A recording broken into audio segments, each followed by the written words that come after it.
นิมนต์พระภิกษุสงฆ์สามเณรเจริญพรแม่ชีโยคีคุกเข่าพนมมือ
บูชาพระรัตนตรัยอิมินาสการเรนะอิมินาสการเรนะพุทธังอภิปูชยามะพุทธังอภิปูชยามะอิมินาสการเรนะอิมินาสการเรนะธัมมังอภิปูชยามะธัมมังอภิปูชยามะอิมินาสการเรนะอิมินาสการเรนะสังฆังอภิปูชยามะสังฆังอภิปูชยามะอะระหังสัมมาสัมพุทโธภะคะวาอะระหังสัมมาสัมพุทโธภะคะวาพุทธังภะคะวันตังอภิวาเทมิพุทธังภะคะวันตังอภิเทมิสวากขาโตภะคะวตาธัมโมสวาคาโตภะคะวตาธัมโมธัมมังนัมสสามิธัมมังนามัสสามิ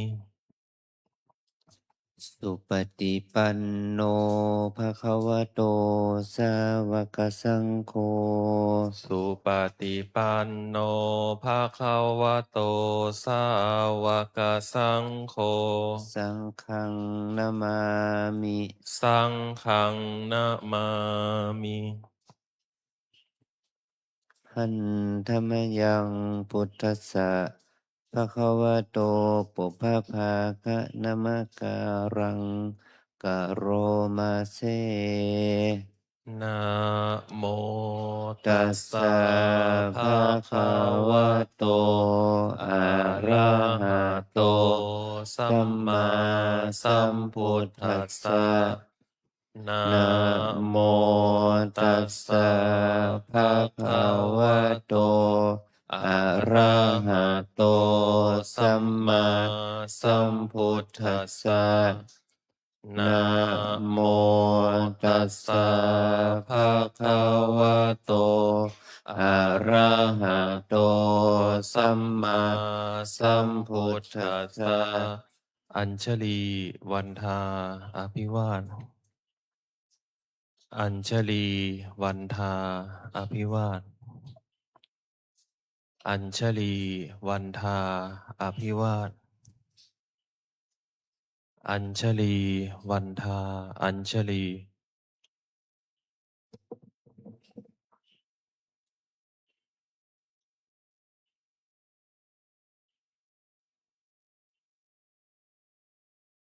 ขอนิมนต์พระภิกษุสงฆ์กราบพระอาจารย์เจ้าคุณพร้อมกันสามเณรแม่ชีโยคีกราบทีหลังอัญชลีวันทาอภิวาทอัญชลีวันทาอภิวาทอัญชลีวันทาอภิวาท อัญชลี วันทา อัญชลี ขอนิมนต์สามเณรขอเชิญแม่ชีโยคีน้อมกราบท่านเจ้าคุณพระอาจารย์พร้อมกันค่ะ อัญชลีวันทาอภิวาทอัญชลีวันทาอภิวาทอัญชลีวันทาอภิวาทอัญชลีวันทาอัญชลี นิมนต์พระให้ศีล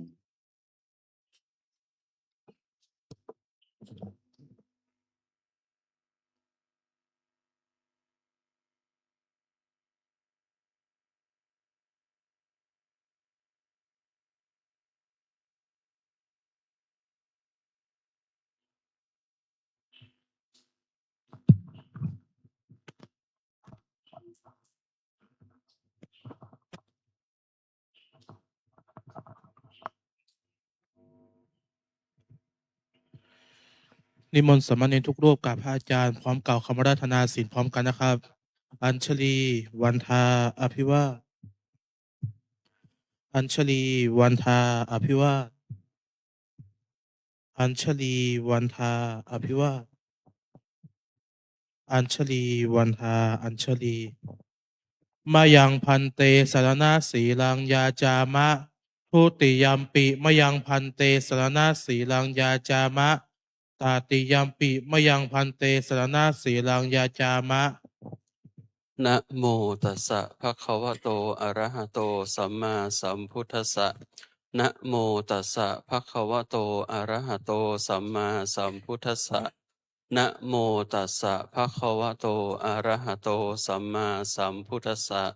นะโมตัสสะภะคะวะโตอะระหะโตสัมมาสัมพุทธัสสะนะโมตัสสะภะคะวะโตอะระหะโตสัมมาสัมพุทธัสสะนะโมตัสสะภะคะวะโตอะระหะโตสัมมาสัมพุทธัสสะ ยะมหังวทามิตังวเทหิ อามะพันเต พุทธังสรณังคัจฉามิ พุทธังสรณังคัจฉามิ ธัมมังสรณังคัจฉามิ ธัมมังสรณังคัจฉามิ สังฆังสรณังคัจฉามิ สังฆังสรณังคัจฉามิ ทุติยัมปิพุทธังสรณังคัจฉามิ ทุติยัมปิพุทธังสรณังคัจฉามิ ทุติยัมปิธัมมังสรณังคัจฉามิ ทุติยัมปิธัมมังสรณังคัจฉามิ ทุติยัมปิสังฆังสรณังคัจฉามิ ทุติยัมปิสังฆังสรณังคัจฉามิ ตติยัมปิพุทธังสรณังคัจฉามิ ตาติยัมปิพุทธังสรณังคัจฉามิ ตติยัมปิธัมมังสรณังคัจฉามิ ตาติยัมปิธัมมังสรณังคัจฉามิ ตติยัมปิสังฆังสรณังคัจฉามิ ตาติยัมปิสังฆังสรณังคัจฉามิ ติสรณะขมนังนิธิตัง อามะพันเต ปานาติปาตาเวระมณี ปานาติปาตาเวรมณี อทินนาทานาเวระมณี อาทินนาทานาเวรมณี มุสะอะพรหมจริยาเวระมณี อาพรหมจริยาเวรมณี มุสาวาทาเวระมณี มุสาวาทาเวรมณี สุราเมระยะมัชฌะปะมาทฐานาเวระมณี สุราเมรยมัชฌะปมาทฐานาเวรมณี วิกาละโภชนาเวระมณี วิการโภชนาเวรมณี นัจจะคีตะวาทิตะวิสุกะทัสนาเวระมณี นัจจคีตาวาทิตาวิสุกาทัศนาเวรมณี มาลาคันทะวิเลปนะธารณะมันดนะวิภูสนัฏฐานาเวระมณี มาลาคันทาวิเรปนาธารณะมันตนะวิปูสนาฐานาเวรมณี อุจจาสยนะมหาสยนาเวระมณี อุจจาสยนามหาสยนาเวรมณี ชาตะรูปาราชตะปฏิคหานาเวระมณี ชาตารูปาราชตาปฏิคหนาเวรมณี อิมานิทัสสะสิกขาปทานิสมาธิยามิ อิมานิทัสสะสิกขาปทานิสมมาธิยามิ อิมานิทัสสะสิกขาปทานิสมมาธิยามิ อิมานิทัสสะสิกขาปทานิสมมาธิยามิ อัญชลี วันทา อภิวาทอัญชลี วันทา อภิวาทอัญชลี วันทา อภิวาทอัญชลี วันทา อัญชลี ขอเชิญแม่ชีโยคีนั่งคุกเข่าค่ะกราบพระสมทานศีลพร้อมกันค่ะ อัญชลี วันทา อภิวาทอัญชลี วันทา อภิวาทอัญชลี วันทา อภิวาทอัญชลี วันทา อัญชลีมะยังพันเตติสเนนะสหอัฏฐศีลานิยาจามะทุติยัมปิมะยังพันเตติสเนนะสหอัฏฐศีลานิยาจามะตติยัมปิมะยังพันเตติสเนนะสหอัฏฐศีลานิยาจามะ นะโม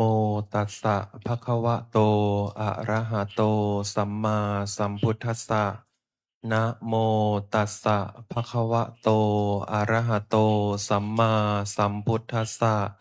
นะโมตัสสะภะคะวะโตอะระหะโตสัมมาสัมพุทธัสสะ นะโมตัสสะภะคะวะโตอะระหะโตสัมมาสัมพุทธัสสะนะโมตัสสะภะคะวะโตอะระหะโตสัมมาสัมพุทธัสสะนะโมตัสสะภะคะวะโตอะระหะโตสัมมาสัมพุทธัสสะ พุทธังสรณังคัจฉามิ พุทธังสรณังคัจฉามิ ธัมมังสรณังคัจฉามิ ธัมมังสรณังคัจฉามิ สังฆังสรณังคัจฉามิ สังฆังสรณังคัจฉามิ ทุติยัมปิพุทธังสรณังคัจฉามิ ทุติยัมปิพุทธังสรณังคัจฉามิ ทุติยัมปิธัมมังสรณังคัจฉามิ ทุติยัมปิธัมมังสรณังคัจฉามิ ทุติยัมปิสังฆังสรณังคัจฉามิ ทุติยัมปิสังฆังสรณังคัจฉามิ ตติยัมปิพุทธังสรณังคัจฉามิ ตติยัมปิพุทธังสรณังคัจฉามิ ตติยัมปิธัมมังสรณังคัจฉามิ ตติยัมปิธัมมังสรณังคัจฉามิ ตติยัมปิสังฆังสรณังคัจฉามิ ตติยัมปิสังฆังสรณังคัจฉามิ ติสรณะขมนังนิธิตัง อามะพันเต ปานาติปาตาเวระมณีสิกขาปะทังสมาธิยามิ ปานาจิปาตาเวรมณีสิกขาปะทังสมาธิยามิ อทินนาทานาเวระมณีสิกขาปะทังสมาธิยามิ อาทินาทานาเวรมณีสิกขาปะทังสมาธิยามิ อพรัมมจริยาเวระมณีสิกขาปะทังสมาธิยามิ อะพัมมะจริยาเวรมณีสิกขาปะทังสมาธิยามิ มุสาวาทาเวระมณีสิกขาปะทังสมาธิยามิ มุสาวาทาเวรมณีสิกขาปะทังสมาธิยามิ สุราเมรยมัชฌะปมาทฐานาเวระมณีสิกขาปะทังสมาธิยามิ สุราเมรยมัชฌะปมาทัฏฐานาเวรมณีสิกขาปะทังสมาธิยามิ วิกาลโภชนาเวระมณีสิกขาปะทังสมาธิยามิ วิกาลโภชนาเวรมณีสิกขาปะทังสมาธิยามิ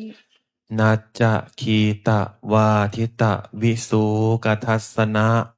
มาลาคันทะวิเลปนะทารณะมันดนะ วิภูสนัฏฐานา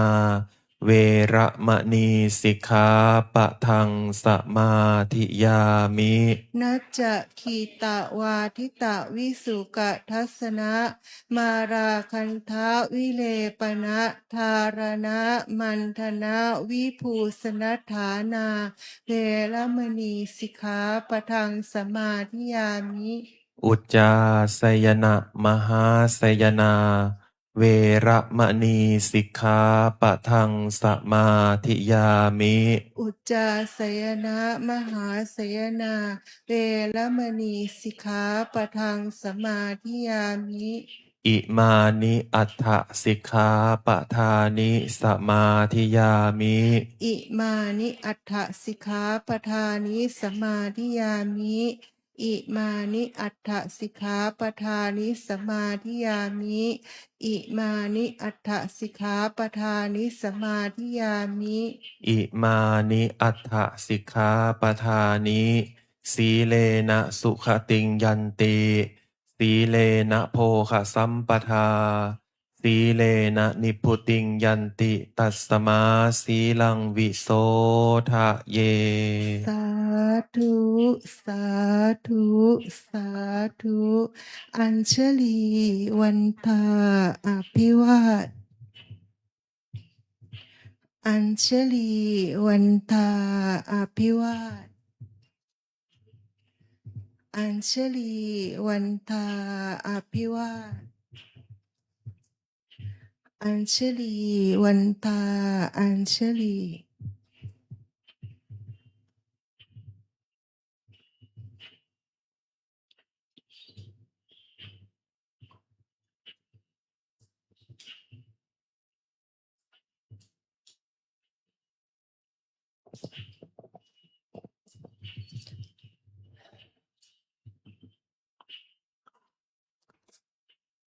วันนี้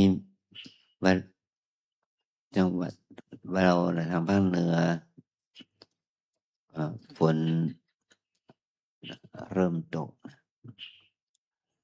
เราก็ควรที่จะไม่ประมาทระมัดระวังการถูกฝน อาจจะทำให้เราเกิดเป็นโรคเป็นไข้เป็นหวัดกันได้ วันนี้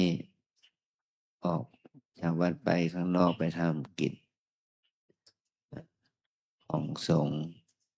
กิจของกุการของญาติโยมและครูบาอาจารย์รู้สึกมันจะเป็นไข้เหมือนกันนะ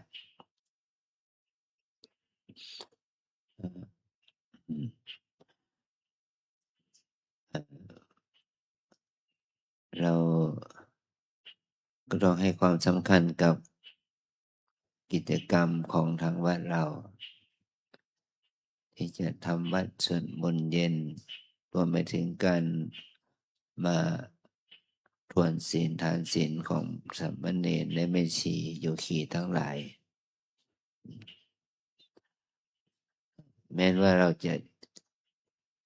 เจอสภาพอากาศที่มีความที่ไม่สะดวก แต่เราต้องอาศัยการทำกิจวัตรถ้าเราไม่ทำกิจวัตรก็มันเหมือนกับว่าเราขาดภารกิจนะ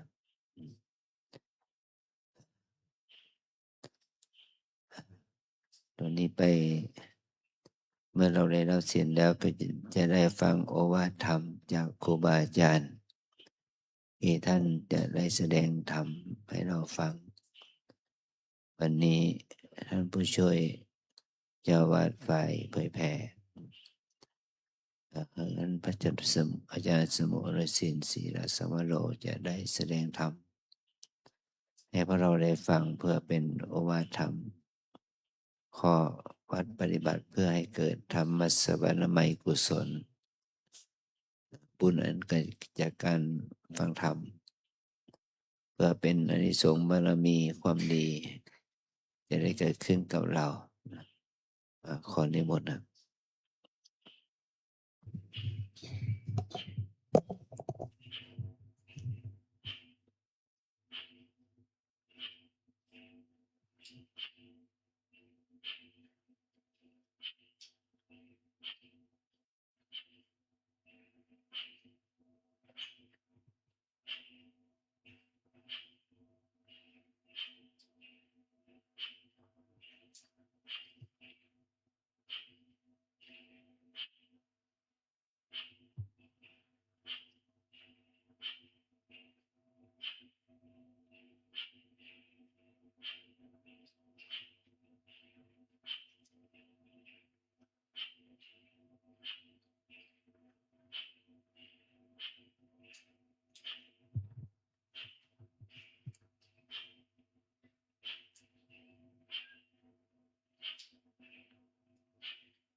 พระ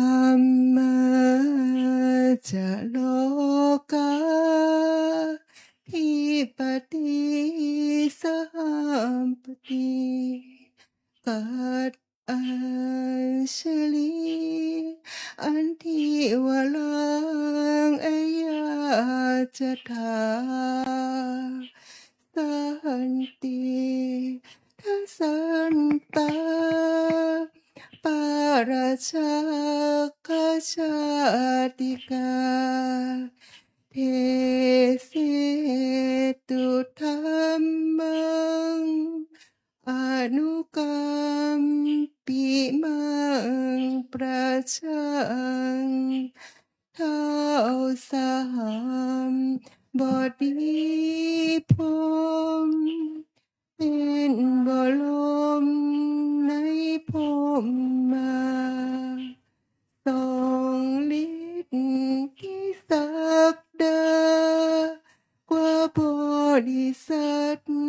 ทุกหมู่พรหมน้อมหัดนมัสการประดิษฐานหน้าที่สม ควรแล้วจึงบังคมชุลีบาทพระศาสดา ขอพรอันประเสริฐวรเลิศมโหฬารปวงสัตว์ในโลกา กิเลสน้อยก็ยังมี ขอองค์พระจอมปานสุธรรมาตอันลุจีโปรดปวงประชานิท่านจงโปรดแสดงธรรม นิมนต์ท่านเจ้าขาผู้ปีชาอันเลิศล้ำโปรดแสดงพระสัทธรรม เทศนาประวัติเพื่อให้สำเร็จผล แด่ปวงชนบรรดานี้สบสุขเกษมสีสมดังเจตนาเทินอาราธนังกะโลมะ นะโมตัสสะภะคะวะโตอะระหะโตสัมมาสัมพุทธัสสะนะโมตัสสะภะคะวะโตอะระหะโตสัมมาสัมพุทธัสสะนะโมตัสสะภะคะวะโตอะระหะโตสัมมาสัมพุทธัสสะกาเลนะธัมมัสสวนัง เอตัมมังคารมุตตมันติ ขอความนอบน้อมจงมีแด่องค์สมเด็จพระผู้มีพระภาคเจ้าพระองค์นั้นซึ่งเป็นผู้ไกลจากกิเลสตรัสรู้ชอบได้โดยพระองค์เองพร้อมทั้งพระสัทธรรมและพระอริยสงฆ์สาวกเจ้าทั้งหลาย ขอความนอบน้อมถวายความเคารพแด่ท่านเจ้าคุณอาจารย์พระภาวนาธรรมภิรัตน์เจ้าคณะอำเภอเมืองจังหวัดเชียงใหม่เจ้าอาวาสวัดน้ำเปิงตะโพธารามเจ้าสำนักปฏิบัติธรรมประจำจังหวัดเชียงใหม่แห่งที่2ด้วยความเคารพยิ่งขออนุโมทนากับพระเถรานุเถระทุกรูปขออนุโมทนากับสามเณรแม่ชีโยคีทั้งชาวไทยและชาวต่างชาติทั้งที่อยู่ที่นี่และผู้ชมทางบ้านทุกท่านวันนี้จะได้รับแสดงพระธรรมเทศนาเพื่อเป็นการเฉลิมฉลองประดับสติปัญญาความรู้ความเข้าใจในหลักธรรมและวินัยในหลักธรรมคำสั่งและคำสอนขององค์สมเด็จพระผู้มีพระภาคเจ้าเป็นไปเพื่อให้รู้แจ้งเห็นจริงรู้ตามความเป็นจริงนำมาซึ่งประโยชน์ต่อตัวเราเองต่อบุคคลอื่นประโยชน์ทั้งโลกนี้ประโยชน์ทั้งโลกหน้าประโยชน์สูงสุดก็คือเพื่อความพ้นทุกข์คือบรรลุมรรคผลนิพพานเพราะอาศัยเหตุแห่งการฟังธรรมนี้แหละเพื่อจะเป็นแนวทางในการดำเนินวิถีชีวิตของเราให้ถูกต้องดังนั้นเราท่านทั้งหลายการเกิดมาในโลกมนุษย์นี้มันไม่ใช่ของง่ายนักนะการที่ได้เกิดมาเป็นมนุษย์ได้พบพระพุทธศาสนาได้มาฟังธรรมได้มาปฏิบัติธรรมมันก็ไม่ใช่ของยากแต่ทั้งนี้ทั้งนั้นเราได้เกิดมาเป็นมนุษย์แล้วได้พบพระพุทธศาสนาแล้วมีการดำเนินชีวิตแล้วก็จะได้ตั้งมั่นอยู่ในความไม่ประมาทดังที่พระเจ้าทรงตรัสเอาไว้ว่าอัปปมาเทนะสัมปาเทถะแปลว่าท่านทั้งหลายจงยังความไม่ประมาทให้ถึงพร้อมเถิดเมื่อไม่ประมาทแล้วทำอย่างไรก็มีการสร้างบุญสร้างกุศลโดยพื้นฐานเบื้องต้นของคุณภาพชีวิตของมนุษย์เราจะอยู่ร่วมกันในสังคมอย่างมีความสงบสุขต้องมีบรรทัดฐานมีขั้นพื้นฐานดังที่พระองค์ทรงตรัสเอาไว้ในเรื่องของทานกุศลกุศลเกิดจากการให้ทานศีลกุศลเกิดจากการรักษาศีลภาวนามยกุศลเกิดจากการเจริญภาวนาเนกขัมมะคือกุศลเกิดจากการออกบวชเดี๋ยวเราก็จะเห็นโทษของกรรมคุณทั้งหลายทั้งปวงแล้วเราก็จะได้อะไรภาวนามยกุศลก็คือตั้งอกตั้งใจในการเจริญภาวนามีทั้งสมถะและวิปัสสนาเป็นต้นสิ่งเหล่านี้เป็นบรรทัดฐานเป็นพื้นฐานของคุณธรรมเบื้องต้นก็คือทานกุศลทานกุศลนั้นพระเจ้าทรงแสดงการให้ทานนะเป็นเบื้องต้นก่อนเพราะการให้ทานนั้นเป็นไปเพื่อขัดเกลาจิตใจของเราเป็นไปเพื่อให้เสียสละรู้จักแบ่งปันรู้จักให้มนุษย์ทั้งหลายสัตว์ทั้งหลายเทวดาทั้งหลายถ้าเราท่านทั้งหลายรู้จักการให้ทานรู้จักการแบ่งปันซึ่งกันและกันการให้ทานนั้นมีเป็นอามิสทานเป็นทานด้วยการอามิสแต่การให้ธรรมะเป็นทานชนะการให้ทุกสิ่งทุกอย่างนะการให้ทานก่อนที่เราจะรับฟังธรรมะต้องกล่าวถึงทานก่อนการให้ทานนี่เป็นไปเพื่อเป็นเครื่องหล่อหลอมกำเกาขัดเกลาจิตใจของเราเป็นไปเพื่อกำจัดความตนีทีเหนียวนะฉะนั้นการให้ทานนี้จะต้องอะไรเป็นไปเพื่อเสียสละเพื่อกำจัดความตนีทีเหนียวของเราให้ได้ เมื่อเรากำจัดกิเลสที่อยู่ในจิตใจของเราแล้ว เรารู้จักให้มวลมนุษย์ทั้งหลายทั้งปวง ไม่ว่าจะอยู่ที่นี่อยู่ที่ไหนก็ตาม ถ้าเรารู้จักให้รู้จักแบ่งปัน นั่นแหละก็จะนำมาซึ่งความสุขในระดับหนึ่ง 2. ศีลกุศลเมื่อเราการให้ทานแล้วกำจัดความตนีทีเหนียวได้แล้ว ทุกคนทุกท่านรู้จักให้รู้จักแบ่งปัน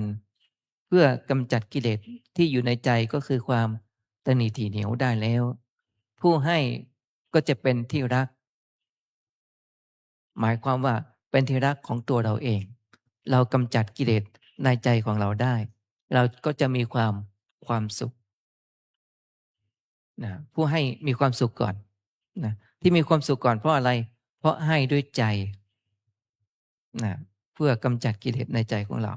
ผู้รับเช่นสามเณรทุกรูปรู้จักให้โยคีทั้งหลายรู้จักให้ ทุกคนรู้จักแบ่งปันรู้จักให้ต่างฝ่ายต่างให้ซึ่งกันและกันนะความสงบสุขก็จะเกิดขึ้นเพราะรู้จักการแบ่งปันรู้จักให้นะก่อนให้ก็มีความสุขขณะให้ก็มีความสุขหลังจากให้แล้วก็มีความสุขทั้งผู้ให้ทั้งผู้รับก็มีความสุขไปด้วยกันจากไม่มีความสมัครสมานสามัคคีเราก็จะได้มีความสมัครสมานสามัคคีเกิดขึ้นเมื่อทุกคนรู้จักให้แล้วทุกคนก็จะง่ายต่อการรักษาศีลมากยิ่งขึ้นศีลมาจากคำว่าศิลาแปลปกติเหมือนกับภูเขาศิลาแท่งทึบฝนจะตกแดดจนออกแผ่นดินจะไหวภูเขานั้นไม่หวั่นไหวต่อพายุต่อแผ่นดินไหวเพราะมีความมั่นคงเป็นภูเขาหินจิตใจของมนุษย์เราทั้งหลาย เมื่อมีจิตที่มีความมั่นคงแล้วย่อมไม่หวั่นไหวสิ่งที่มากระทบย่อมมีความอดทนใครจะด่าใครจะว่าใครจะนินทาว่ากล่าวใส่ร้ายก็มีความอดทนจิตใจหนักแน่นมีขันติมีความอดทนถ้าเราไม่มีความอดทนก็หมายความว่าเราไม่มีความรักไม่มีเมตตาตัวเราเรามาหวนระลึกมาตรวจสอบตัวเราเองว่าถ้าเราได้เห็นได้ยินได้กลิ่นได้ริมรสได้กระทบสัมผัส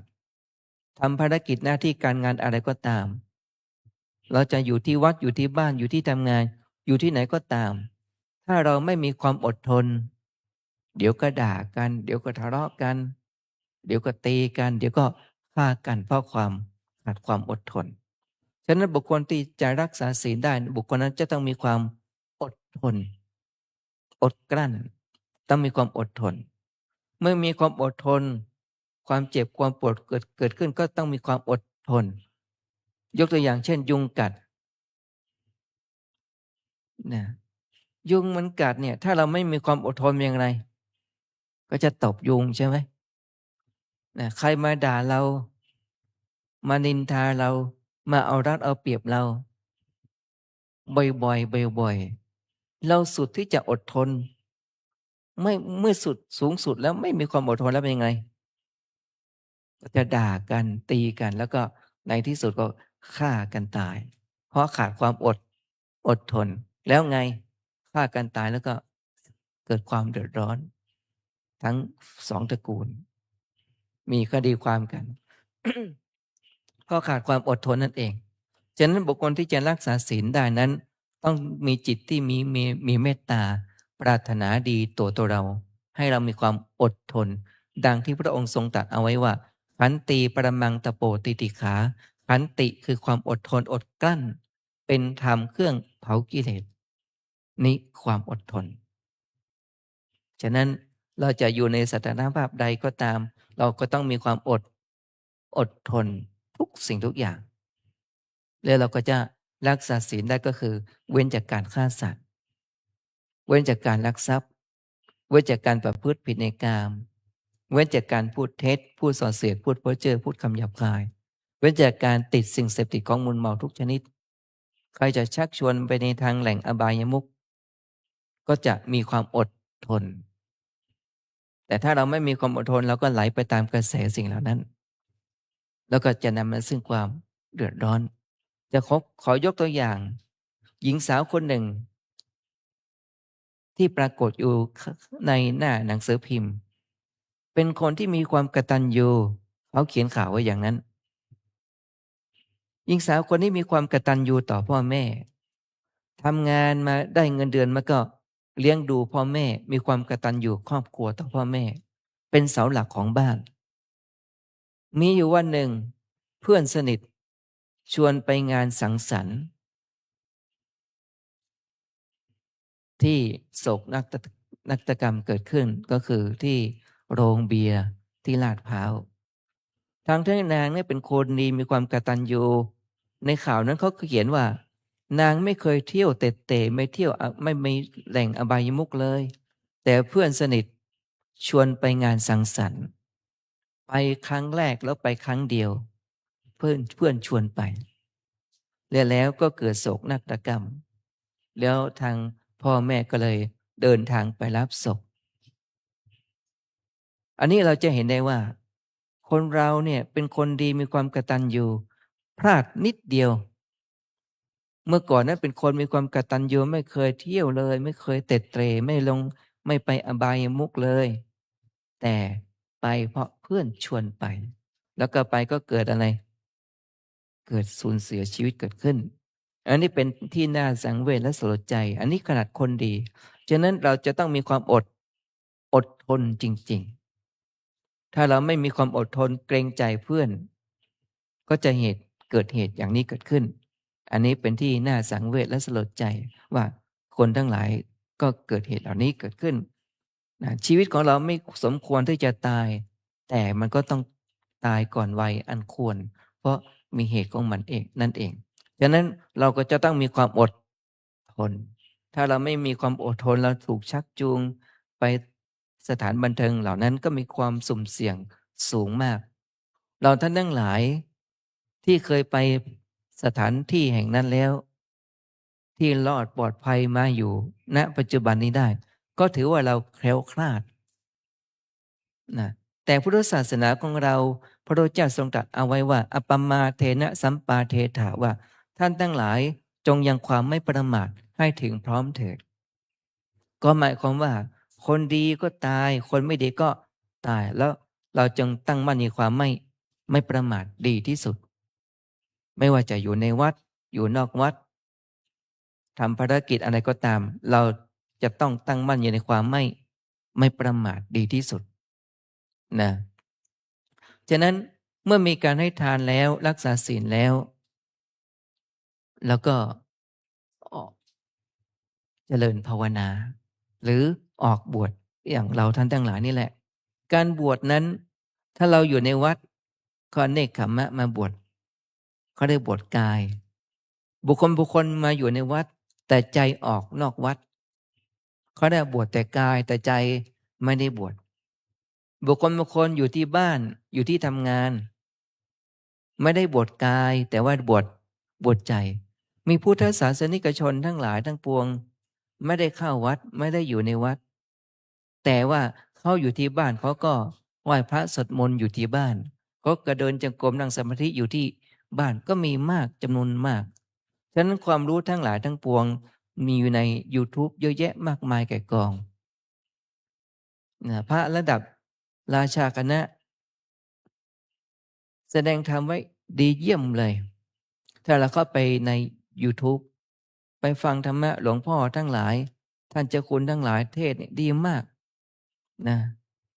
ดีมากเลยแหละฉะนั้นเนี่ยนะอาตมายังเทศแสดงธรรมไม่ดีเท่ากับท่านเหล่านั้นนะเป็นต้นนะฉะนั้นเราท่านทั้งหลายความรู้เนี่ยสามารถ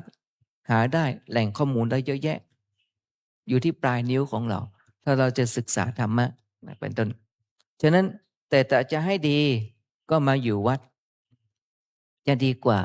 เช่นโยคีทั้งหลายที่เนาะนี่นะเราได้เห็นด้วยเนาะ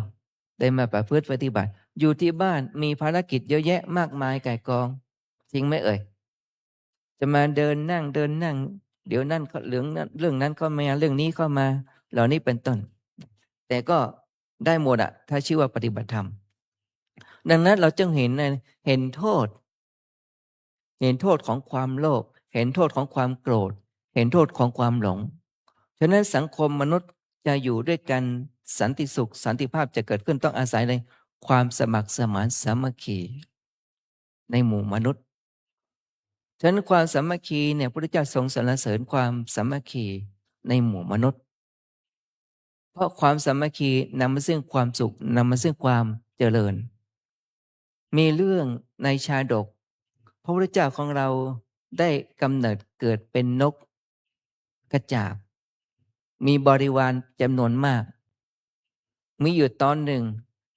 พระพุทธเจ้าของเราคือพระโพธิสัตว์เป็นหัวหน้านกกระจาบนายพรานมาดักแล้วก็ติดข่ายของนายพรานนกพระโพธิสัตว์ซึ่งเป็นหัวหน้าก็บอกให้ลูกน้องผู้เป็นบริวารว่า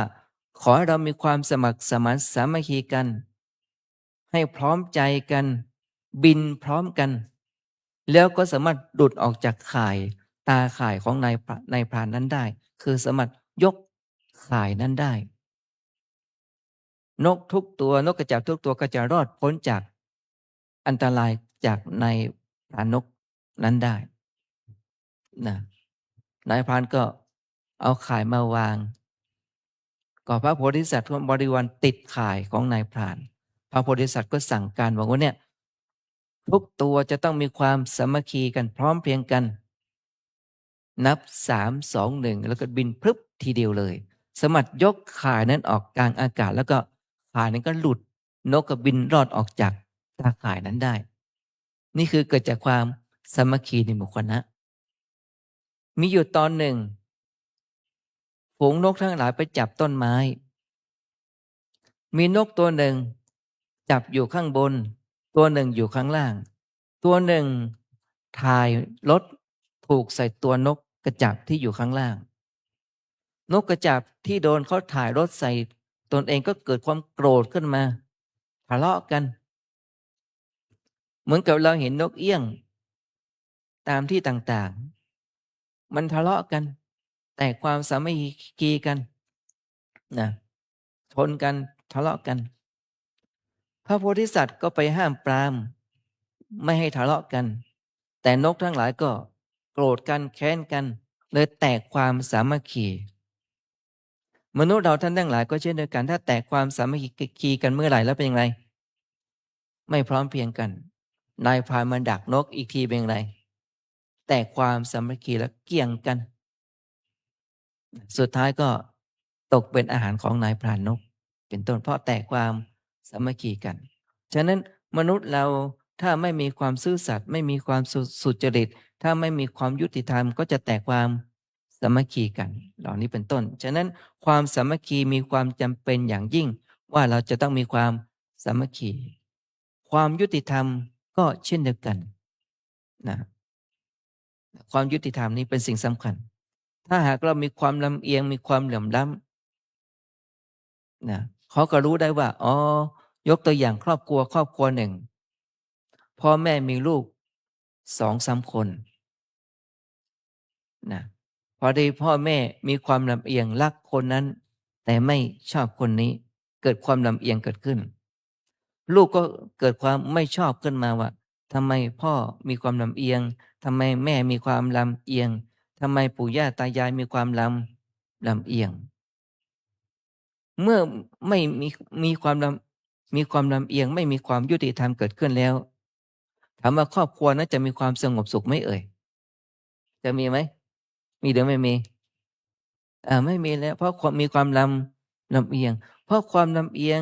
นี่แหละจะก่อให้เกิดความแตกแยกความสามัคคีในหมู่คณะฉะนั้นความซื่อสัตย์สุจริตความไม่ลำเอียงนี่แหละจะทำให้เรามีความสมัครสมานสามัคคีกันถ้าที่ไหนก็ตามสถาบันครอบครัวสถาบันการศึกษาสถาบันเศรษฐกิจสังคมถ้าสถาบันแห่งนั้นมีความลำเอียงมีความเหลื่อมล้ำแล้วก็จะก่อให้เกิดความแตกความแยกความสามัคคีในหมู่คณะได้ ฉะนั้นพระเจ้าจึงให้เราเว้นอคติ4ประการนะอคติความลำเอียงหนึ่งฉันทาคติลำเอียงเพราะชอบคนนี้โทสะคติไม่ชอบคนนั้นโมหคติมีความลุ่มหลงไม่รู้ข้อเท็จจริงไม่รู้ตามความจริงมีความหลงมีความลุ่มหลงไม่สืบหาข้อเท็จจริงไม่หาความเป็นจริงถูกความหลงถูกเขาหลอกลวงได้ง่ายพยาคติถูกกลัวอะไรกลัวอิทธิพลกลัวว่าตนเองจะไม่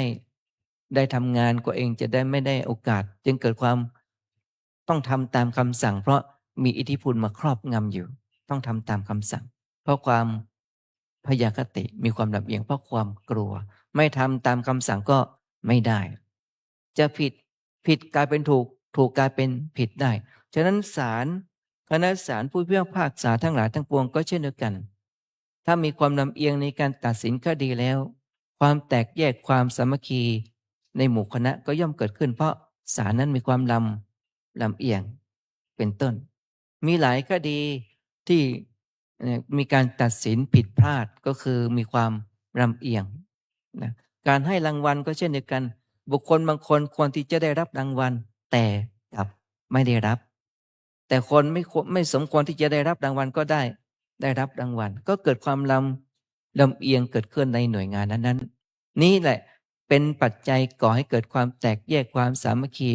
ความเสื่อมศรัทธาก็ทดถอยลงไปพระพุทธเจ้าทรงตรัสเหมือนกับพระจันทร์ข้างแรมพระจันทร์ข้างแรงมันมีแต่มืดไปแต่ถ้าบุคคลใดหน่วยงานใดก็ตามมีความซื่อสัตย์สุจริตมีความยุติธรรมไม่มีความลำเอียงปราศจากความลำเอียงแล้วหน่วยงานนั้นก็จะอยู่ร่วมกันอย่างมีความสมัครสมานสามัคคีก็จะเกิดขึ้นในหน่วยงานนั้นยศฐานบรรดาศักดิ์ก็จะเกิดขึ้นสังคมก็จะมีความอยู่ร่วมกันอย่างมีความสงบสุขมากยิ่งขึ้นเพราะอะไรไร้อคติเป็นต้นเพราะมีความยุติธรรมนั่นเองที่ไหนถ้าไม่มีความยุติธรรมแล้วมันก็จะก่อให้เกิดความแตกแยกความเสื่อมถอยนะคนก็จะทะเลาะเบาะแว้งกันไม่มีจบไม่มีสิ้นดังนั้นเราท่านทั้งหลายเราไม่ต้องไปดูคนอื่นเขาอะเราต้องกลับมาดูตัวเราเองที่ไหนถ้าไม่มีความยุติธรรมแล้วเขาย่อมรู้กันชื่อเสียงเกียรติยศของเขาย่อมเสื่อมถอยลงไปได้นะอันนี้คือพระพุทธเจ้าทรงตรัสไว้ต้องอยู่อย่างปราศจากอคติเป็นต้นฉะนั้นเมื่อเรารู้อย่างนี้แล้วความแตกแยกความสามัคคีในหมู่คณะนั้นเกิดจากความอะไรอคติ4ประการนี้นะเป็นการสร้างศัตรูให้กับตนเองแล้วก็สังคมนะฉะนั้นเราจะต้องอยู่อย่างความรักสมัครสมานสามัคคีดังนั้นความสมัครสมานสามัคคีนี้มีความจำเป็นอย่างยิ่งต่อชีวิตและคุณภาพชีวิตของเราท่านทั้งหลายฉะนั้นเราก้าวพ้นตรงนี้ได้ทานแล้วก็ได้ให้แล้วศีลแล้วก็ให้แล้วภาวนาก็เราได้ก็ทำแล้วบวชแล้วก็ได้บวชแล้วทีนี้มาฝึกอะไรมาฝึกจิตใจของเราการฝึกจิตใจของเรานั้นที่พระเจ้าทรงตรัสเอาไว้ในสติปัฏฐานสูตรพระองค์ทรงตรัสเอาไว้หลักของการปฏิบัติธรรมว่าเอกายโนอยังภิกขเวมัคโคสัตตนังวิสุทธิยา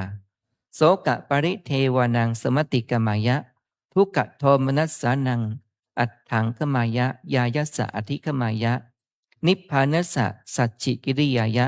ยะทิทังจัตตารโอสติปัฏฐานาตินี้ใจความในสติปัฏฐานสูตรว่าด้วยเรื่องของการเจริญสติพระองค์ทรงตรัสไว้ว่าไงว่าพระผู้มีพระภาคเจ้าได้ตรัสพระพุทธภาษิตนี้ว่าดูก่อนภิกษุทั้งหลายทางนี้เป็นทางเอกเพื่อความบริสุทธิ์หมดจดวิเศษของสัตว์ทั้งหลายเพื่อก้าวล่วงความเศร้าโศกและปริเทวะเพื่อความดับทุกข์และโทมนัสเพื่อบรรลุญญธรรมเป็นธรรมที่ถูกต้องเพื่อกระทำพระนิพพานให้แจ้งทางนี้คือสติปัฏฐานทั้งสี่เมื่อเรามีการให้ทานสมบูรณ์แบบแล้วรักษาศีลสมบูรณ์แบบแล้วออกบวชแล้วได้เจริญสมถะแล้วได้เจริญ วิปัสสนาแล้ว ให้เราตั้งมั่นในความไม่ประมาทโดยการเจริญสติปัฏฐานทั้งสี่นี้ เพราะว่าสติปัฏฐานทั้งสี่นี้ไม่ใช่อยู่ที่วัดไม่ได้อยู่ที่บ้าน แต่อยู่ที่ไหนอยู่ที่กาย เวทนาจิตธรรมของเรานั่นเอง ดังนั้นโยคีบุคคลหรือพระโยคาวจรทั้งหลาย และพุทธบริษัททั้งหลาย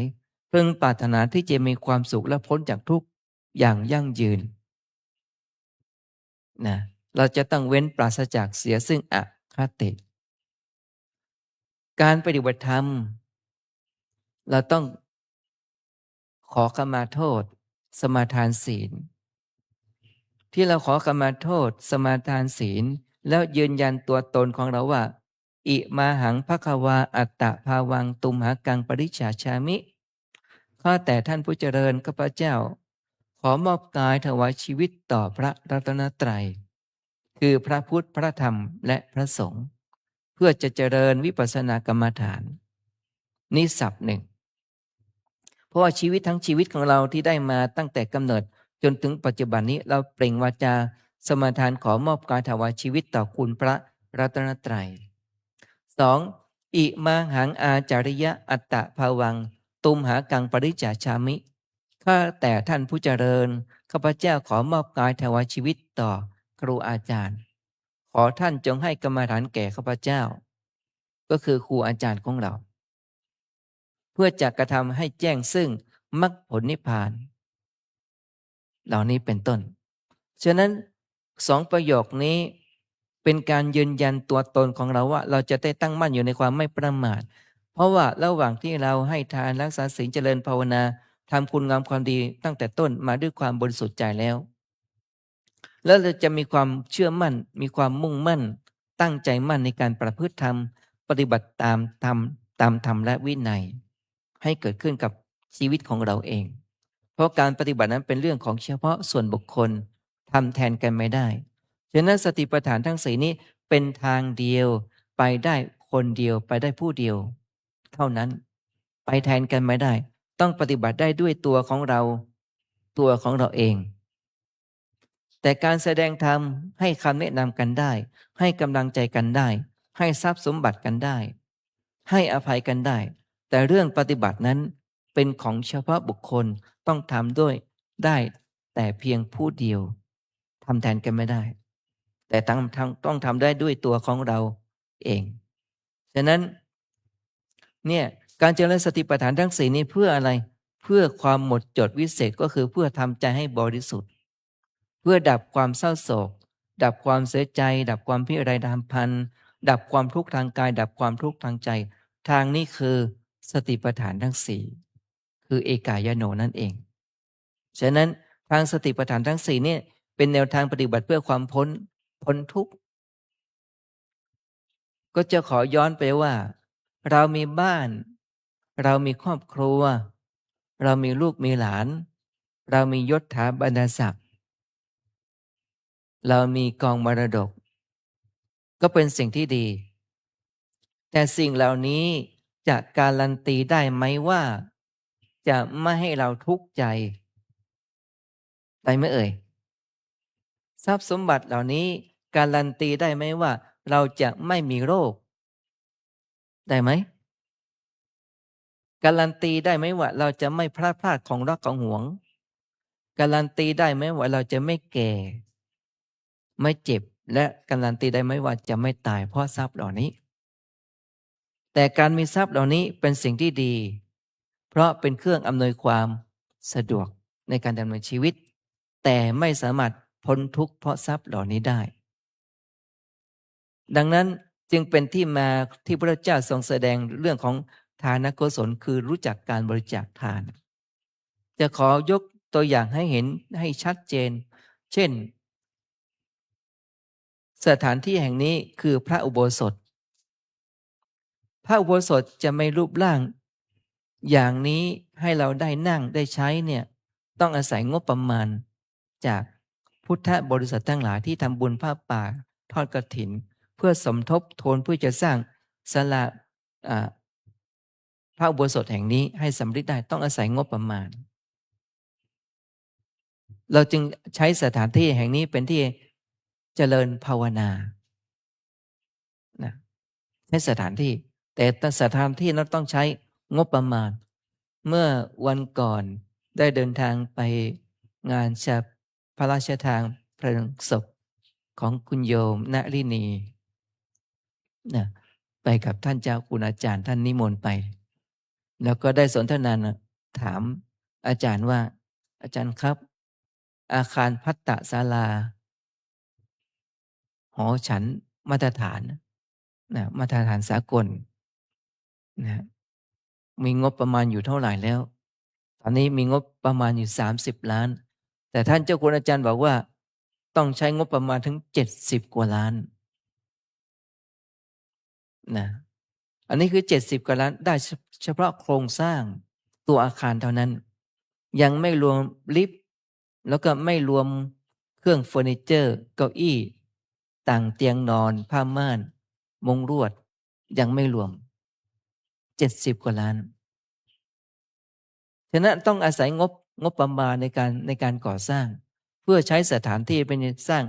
โรงหอฉันมาตรฐานระดับสากล ตอนนี้หอฉันของเรานะอยู่แบบพอประทังไปได้นะแต่ยังไม่ได้มาตรฐาน ระบบสุขา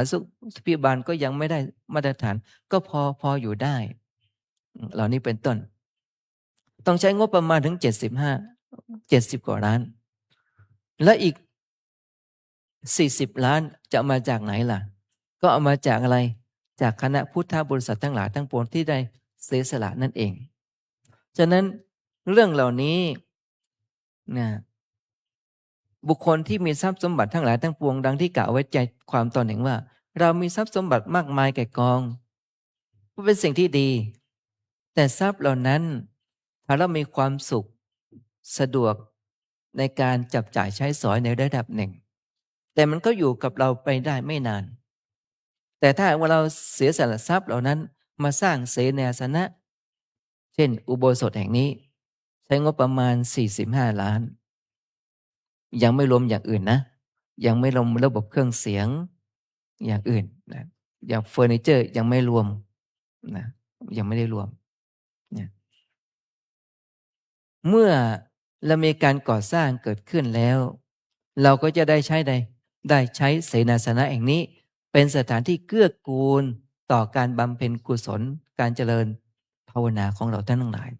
มันก็เป็นมรดกของพระพุทธศาสนาไม่ใช่ของคนใดคนหนึ่ง เราจึงได้สถานที่นี้ใช้เพื่อเป็นเครื่องอำนวยความสะดวก แต่ถ้าเราสร้างอาคารภัตตศาลาเราทำบุญกันให้ถึงยอดเท่าไหร่70 กว่าล้าน เราก็จะได้อาคารภัตตศาลาระดับสากลที่มาตรฐานครบวงจรนะเป็นที่ปฏิบัติธรรมเป็นหอประชุมเป็นที่โรงครัวทำอาหารแล้วก็ข้างล่างเป็นที่จอดรถฉะนั้นวัดของเราก็มีปัญหาด้านอะไรด้านการจอดรถเดี๋ยวมีงานใหญ่ๆขึ้นมาเดี๋ยวประกาศขอประชาสัมพันธ์ขอเมตตาเจ้าของรถยี่ห้อนี้หมายเลขนี้กรุณาช่วยขยับนะเพื่อจะใช้เป็นสถานที่ในการทำงานกิจกรรมของทางวัดเดี๋ยวก็ประกาศอีกเดี๋ยวก็ประกาศอีกมันไม่มีที่สิ้นสุดเป็นการทำงานที่ซ้ำซากแต่ถ้าเราได้อาคารภัตตศาลานี้ถ้ามีการก่อสร้างเสร็จสมบูรณ์เรียบร้อยก็มีที่จอดรถที่ใต้ดินได้ถึงประมาณท่านเจ้าคุณได้กล่าวไว้ถ้าจำไม่ผิดประมาณ60 คันก็พอสมควรนะฉะนั้นอันนี้ก็คือทรัพย์สมบัติทั้งหลายทั้งปวงถ้าเราใช้สร้างเสนาสนะเป็นเครื่องอำนวยความสะดวกในการประพฤติปฏิบัติธรรมของเหล่าพระโยคาวจรมันก็จะเป็นมรดกของพระพุทธศาสนาทุกคนก็มีสิทธิ์มาใช้ให้เกิดประโยชน์อย่างมีคุณค่ามากที่สุดฉะนั้นเมื่อเรามีสถานที่พร้อมแล้วนะมันก็เป็นเครื่องอำนวยความสะดวกต่อมาในการหลักการประพฤติธรรมการปฏิบัติธรรมเราต้องประพฤติปฏิบัติตามธรรมและวินัยในการเจริญสติปัฏฐานทั้งสี่ฉะนั้นเมื่อพระโยคาวจรเราท่านทั้งหลายพึงปรารถนาจะมีความสุขพ้นจากทุกข์ พึงปรารถนาจะได้มรรคผลนิพพานเราต้องตั้งจิตปณิธานเอาไว้ในใจว่าด้วยการที่ข้าพเจ้ารักษาศีลนี้ ที่เราสวดกรวดน้ำตอนเย็นอิทังทานะกัมมังนิพพานะปัจจโยโหนตุโนนิจจังแปลใจความว่าด้วยการให้ทานของข้าพเจ้านี้ ขอให้เป็นปัจจัยให้ได้มรรคผลนิพพานนิจจังก็คือเที่ยงแท้แน่นอน จึงการให้ทานก่อน 2. อีทางศีลกัมมังนิพพานะปัจจโยโหนตุโนนิจจังด้วยข้าพเจ้าสมทานศีลของเรา ขอให้เป็นปัจจัยให้ได้มาซึ่งมรรคผลนิพพานเที่ยงแท้แน่นอนด้วยเถิด 3. อิทังภาวนากัมมังนิพพานะปัจจโยโหนตุโนนิจจังด้วยการเจริญภาวนานี้เป็นปัจจัยให้ได้มรรคผลนิพพานด้วยเถิด ฉะนั้นถ้าเราพึงปรารถนาอยากจะได้มรรคผลนิพพานพระโยคาวจรทั้งหลายเราท่านทั้งหลาย 1. เราจะต้องตัดความกังวลใจทุกประการ เพราะเหตุอะไรทานก็ให้แล้วศีลเราก็รักษาศีลแล้ว เรากำจัดความตนีทีเหนียวได้แล้ว เรากำจัดอคติทั้งหลายทั้งปวงได้แล้ว ความสามัคคีกายสามัคคีวาจาสามัคคีใจสามัคคีกายวาจาใจมีความสามัคคีมีความพรั่งพร้อมมีความสมบูรณ์พร้อมศีลของเราก็บริบูรณ์เราก็จะมีความเชื่อมั่นมีความยืนยันตัวตนของเราได้ว่า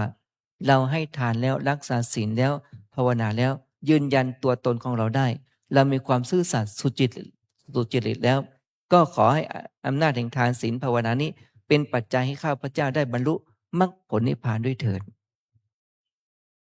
นะเมื่อเรามีการเข้าคอร์สการปฏิบัติธรรมจะ3 วัน 5 วัน 7 วันนะเฉพาะเดินจงกรมระยะหนึ่งเนี่ยผู้พูดเองตั้งค่าเอาไว้กับโยคีใหม่ว่า อย่างน้อยเดินจงกรมเนี่ยถ้าจะให้ดีเฉพาะขวาย่างหนอซ้ายย่างหนอเนี่ยให้ได้20 ชั่วโมงขณะนั่งภาวนาเนี่ยพองหนอยุบหนอเนี่ยรวมกันแล้วให้ได้20 ชั่วโมงแล้วก็ขอทำความเข้าใจให้เรามีสติตามดูอาการท้องพองท้องยุบอย่างสม่ำเสมอให้ได้ก่อนให้ศึกษาอาการท้องพองท้องยุบให้ถูกต้องให้ชัดเจนก่อนอย่าไปมีอคติอย่าไปมีลำเอียงฉะนั้นโยคีจะสอนขึ้นมาก็คือเวลาเดินจงกรมนั่งสมาธิเราค้นพบความเจ็บความปวดเจอสภาวะธรรมสิ่งต่างๆที่น่าสะพรึงกลัวสยดสยองเกิดความกลัวเกิดขึ้นให้เรานึกถึงว่าที่เราเปล่งการสมาทานว่าอิมาหังภควาอัตตะภวังตุมหกังปริจฉามิข้าแต่ท่านผู้เจริญข้าพเจ้าขอมอบกายถวายชีวิตต่อพระรัตนตรัยคือพระพุทธพระธรรมพระสงฆ์ก็คือตายยอมตายเพราะชีวิตของเราขอมอบกายถวายชีวิตต่อพระรัตนตรัยแล้วให้นึกถึงอย่างนี้ 2. ข้าพเจ้าขอมอบกายถวายชีวิตต่อครูอาจารย์ขอท่านจงให้กรรมฐานแก่ข้าพเจ้าฉะนั้นครูอาจารย์รู้ว่าเราเปล่งวาจาขอมอบกายถวายชีวิตครูบาอาจารย์จะได้อบรมสั่งสอนว่ากล่าวตักเตือนให้กับลูกศิษย์โดยไม่เกรงอกไม่เกรงใจโดยการให้คำแนะนำให้ถูกต้องเวลาโยคีเดินจะกรมนั่งสมาธิเป็นในเวลาจดจ่อต่อเนื่องเป็นเวลายาวนานโยคีจะพบสิ่งต่างๆที่เกิดขึ้นระหว่างการปฏิบัติเป็นสิ่งที่น่าสะพรึงกลัวอย่างยิ่งเมื่อเราพบเจอสิ่งที่น่าสะพรึงกลัวสิ่งที่หลากหลายสิ่งที่เราประพบได้ค้นพบปฏิบัติธรรมสภาวธรรมด้วยตัวเองเราจะไม่หวั่นไหวเพราะเราเปล่งวาจามอบกายถวายชีวิตไว้แล้วนี่คือเป็นการยืนยันตัวตนของเราให้มีความเชื่อมั่นในบุญกุศลคุณงามความดีของเราดังที่กล่าวไว้เบื้องต้นก็คือเราให้ทานให้แล้วรักษาศีลได้แล้วมีความสมานสามัคคีแล้วมีความซื่อสัตย์สุจริตมีความยุติธรรมแล้วบุญของเราเต็มเปี่ยมบริบูรณ์แล้วเราจะไม่หวั่นไหวนี่เป็นตัวการันตีคือความซื่อสัตย์ของเราดังนั้นความซื่อสัตย์สุจริตนั้นพระองค์ทรงตรัสเอาไว้ว่า อานิสงส์ประโยชน์ของความซื่อสัตย์สุจริตนะเราท่านทั้งหลายหนึ่งถ้าเรามีความซื่อสัตย์สุจริตเรามีความยุติธรรมไม่มีอคติ เราจะหาที่ตำหนิติเตียนตนเองไม่ได้ เพราะความซื่อสัตย์สุจริตหนึ่งหาที่ตำหนิติเตียนตนเองไม่ได้ ดังนั้นเราท่านทั้งหลาย ถ้าเรายังไม่มีความซื่อสัตย์ยังไม่มีความสุจริต เราต้องกลับมาฝึกความซื่อสัตย์สุจริตให้เกิดขึ้นกับเราให้ได้ ฝึกให้เรามีความไม่มีอคติ ไม่มีเวรต่อใคร ไม่สร้างศัตรูให้กับใครทั้งสิ้นหนึ่งเราก็จะหาที่ตำหนิติเตียนตนเองไม่ได้เพราะอาศัยความซื่อสัตย์สุจริตสองบัณฑิตนักปราชญ์ทั้งหลายย่อมรู้ชัดว่าคนนั้นเป็นคนดี เพราะคนนั้นเป็นคนมีความซื่อสัตย์สุจริตชื่อเสียงก็จะขจรกระจายบัณฑิตนักปราชญ์ทั้งหลายย่อมรู้ชัดว่าคนนี้ดูออกได้ว่าเป็นคนดีเป็นคนที่มีความบริสุทธิ์สามนะหนึ่งหาที่ตำหนิติเตียนตนเองไม่ได้สองชื่อเสียงขจรกระจายสามบัณฑิตนักปราชญ์ผู้รู้ยกย่องสรรเสริญสี่เวลาใกล้ตายมีสติไม่หลงตายห้าหลังจากละจากโลกนี้ไปแล้วย่อมไปสู่สุคติในโลกสวรรค์เป็นต้นฉะนั้นการกำหนดขวาย่างหนอซ้ายย่างหนอเจ็บหนอง่วงหนอฟุ้งหนอสารพัดที่เราจะได้ค้นพบเมื่อเราเข้าใจขวาย่างหนอซ้ายย่างหนอดีแล้วเข้าใจท้องพองท้องยุบดีแล้วจิตของเราตั้งมั่นแล้วเราก็จะได้ค้นพบอะไรความเจ็บความปวดความง่วงความฟุ้งสารพัดที่จะเกิดขึ้นกับโยคีบุคคล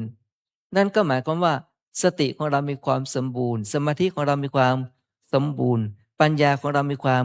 สมบูรณ์จึงเห็นอะไรจึงเห็นปรากฏการณ์ตามความเป็นจริงของรูปนามขันธ์ห้านี้จากไม่เคยฟุ้งจากไม่รู้จักคำว่าฟุ้งก็จะเข้าใจอ๋ออาการฟุ้งเป็นอย่างนี้ดังที่เคยพูดอยู่อย่างสม่ำเสมอว่าคนบ้าคนวิจิกลจริตเขาจะรู้ตัวว่าเขาบ้าไม่เอ่ยจะรู้ตัวไม่เอ่ยไม่รู้นะคนที่เมาแล้วเมาสุราติดสิ่งเสพติดเขาจะยอมรับว่าเขาเมาไม่เอ่ยญาติพี่น้องเป็นห่วงเขาว่านี่คุณเมาแล้วคุณเมาแล้วเขาจะบอกเขาเมาไหมเขาก็บอกเขาไม่เมาเขาเสียท่าให้กิเลสตอนไหนตอนที่คิดที่จะชวนกันไปเที่ยวไปดื่มแล้วเสียท่าให้กิเลสตอนไหนตอนคิดจะชักชวนกันไปเที่ยวแล้วเสียท่าตอนกระบวนการคิดแล้วเมื่อคิดแล้วเป็นไงก็ชักชวนกันไปเที่ยวสถานบันเทิงเสียอีกเสียเงินอีกเสียสุขภาพกายอีกเสียสุขภาพจิตและแล้วในที่สุดกรรมมันส่งผลกรรมมันตัดรอนกรรมมันตัดรอนบุญกุศลตัดรอนคุณงามความดีเมื่อกรรมมันตัดรอนก็ถึงอุปฆาตกรรมก็คือตายนั่นเองไปครั้งเดียวตายเลยกรรมมันตัดรอนเอาไว้แต่ถ้าเราเจริญสติระลึกรู้ด้วยความไม่ประมาทตั้งมั่นในบุญกุศลคุณงามความดีเอาไว้ไม่หวั่นไหวมีความซื่อสัตย์สุจริตใครจะชักชวนไปในทางที่ไม่ดีรู้ว่าอ๋อแค่คิดมันก็เสียแล้วจริงไหมเหมือนกับคนทุจริตคนคดโกงคนมีอคติแค่กระบวนการคิดของเขาจะเอารัดเอาเปรียบคนอื่นเขาแล้วจริงไหมคนอื่นเขาไม่รู้ดังนั้นเราท่านนั่งหลายว่าเราอย่าไปคิดว่าคนอื่นเขาไม่รู้หรอกคนอื่นเขาไม่เห็นหรอกแต่คนที่รู้เห็นก็คือคนที่คิดนั่นเองคือรู้คนที่พูดนั่นแหละรู้คนที่ทำนั่นแหละรู้เขาก็บอกว่าคนอื่นเขาไม่รู้หรอกอะไรที่เป็นผลประโยชน์ของตนเองหมู่คณะคนอื่นเขาไม่รู้หรอกเพราะมีอะไรมีคติมีความลำเอียงนั่นเองฉะนั้นเมื่อบุคคลใดเจริญสติปัฏฐานทั้ง4ในกายเวทนาจิตธรรมแล้วเขาย่อมรู้ความเป็นจริงอ๋ออาการพองอาการยุบเราจะกำหนดแต่พองยุบเป็นไปไม่ได้เดี๋ยวความคิดเกิดมาเดี๋ยวความฟุ้งเกิดเดี๋ยวความง่วงเกิดเดี๋ยวความเจ็บเกิดสารพัดสิ่งที่น่าสะพรึงกลัวก็จะเกิดขึ้นกับโยคีบุคคลเมื่อโยคีบุคคลมีสติแก่กล้ามีความเพียรพยายามอย่างแรงกล้ามีจิตใจตั้งมั่นไม่หวั่นไหวย่อมรู้ชัดตามความเป็นจริงฉะนั้น โยคีเจอความเจ็บความปวดถูกแล้วล่ะไม่ผิด เพียงแต่เรากำหนดว่า เจ็บหนอ เจ็บหนอ เอาใจเอาความรู้สึกไปไว้ที่อาการเจ็บ ฉะนั้นการกำหนดภาวนาอย่ากำหนดด้วยปาก แต่กำหนดด้วยใจของเราจริงๆกำหนดด้วยใจบริสุทธิ์จริงๆไม่มีอคติ ไม่มีความลำเอียง เจอความเจ็บความปวดไม่ชอบลำเอียงละเจอความสุขขึ้นมาชอบ เวลาเดินจงกรมสบายชอบ เวลานั่งภาวนามันเจ็บมันปวดไม่ชอบ นี่เรามีอคติต่อตัวเราเองแล้วเกิดความลำเอียงด้วยตัวของเรา ฉะนั้นโยคีจะต้องไม่มีความลำเอียงต้องปราศจากความลำเอียงไม่มีอคติ ไร้รอยต่อ ไร้คุณมัวไร้ความเศร้าหมองหน้าที่ของโยคีมีหน้าที่เดียวก็คือ มีหน้าที่กำหนด ถ้าโยคีพึงปรารถนาจะได้บรรลุมรรคผลนิพพานโยคีจะต้องตัดความกังวลใจทุกประการ ไม่ว่าอะไรจะเกิดขึ้นก็ตาม ต้องตัดความกังวลทุกประการ ห่วงบ้านห่วงตระกูลห่วงครอบครัวห่วงญาติมิตรห่วงรายได้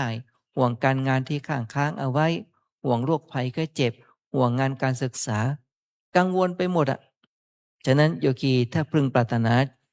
อยากจะพ้นทุกข์จะต้องตัดความกังวลทุกประการ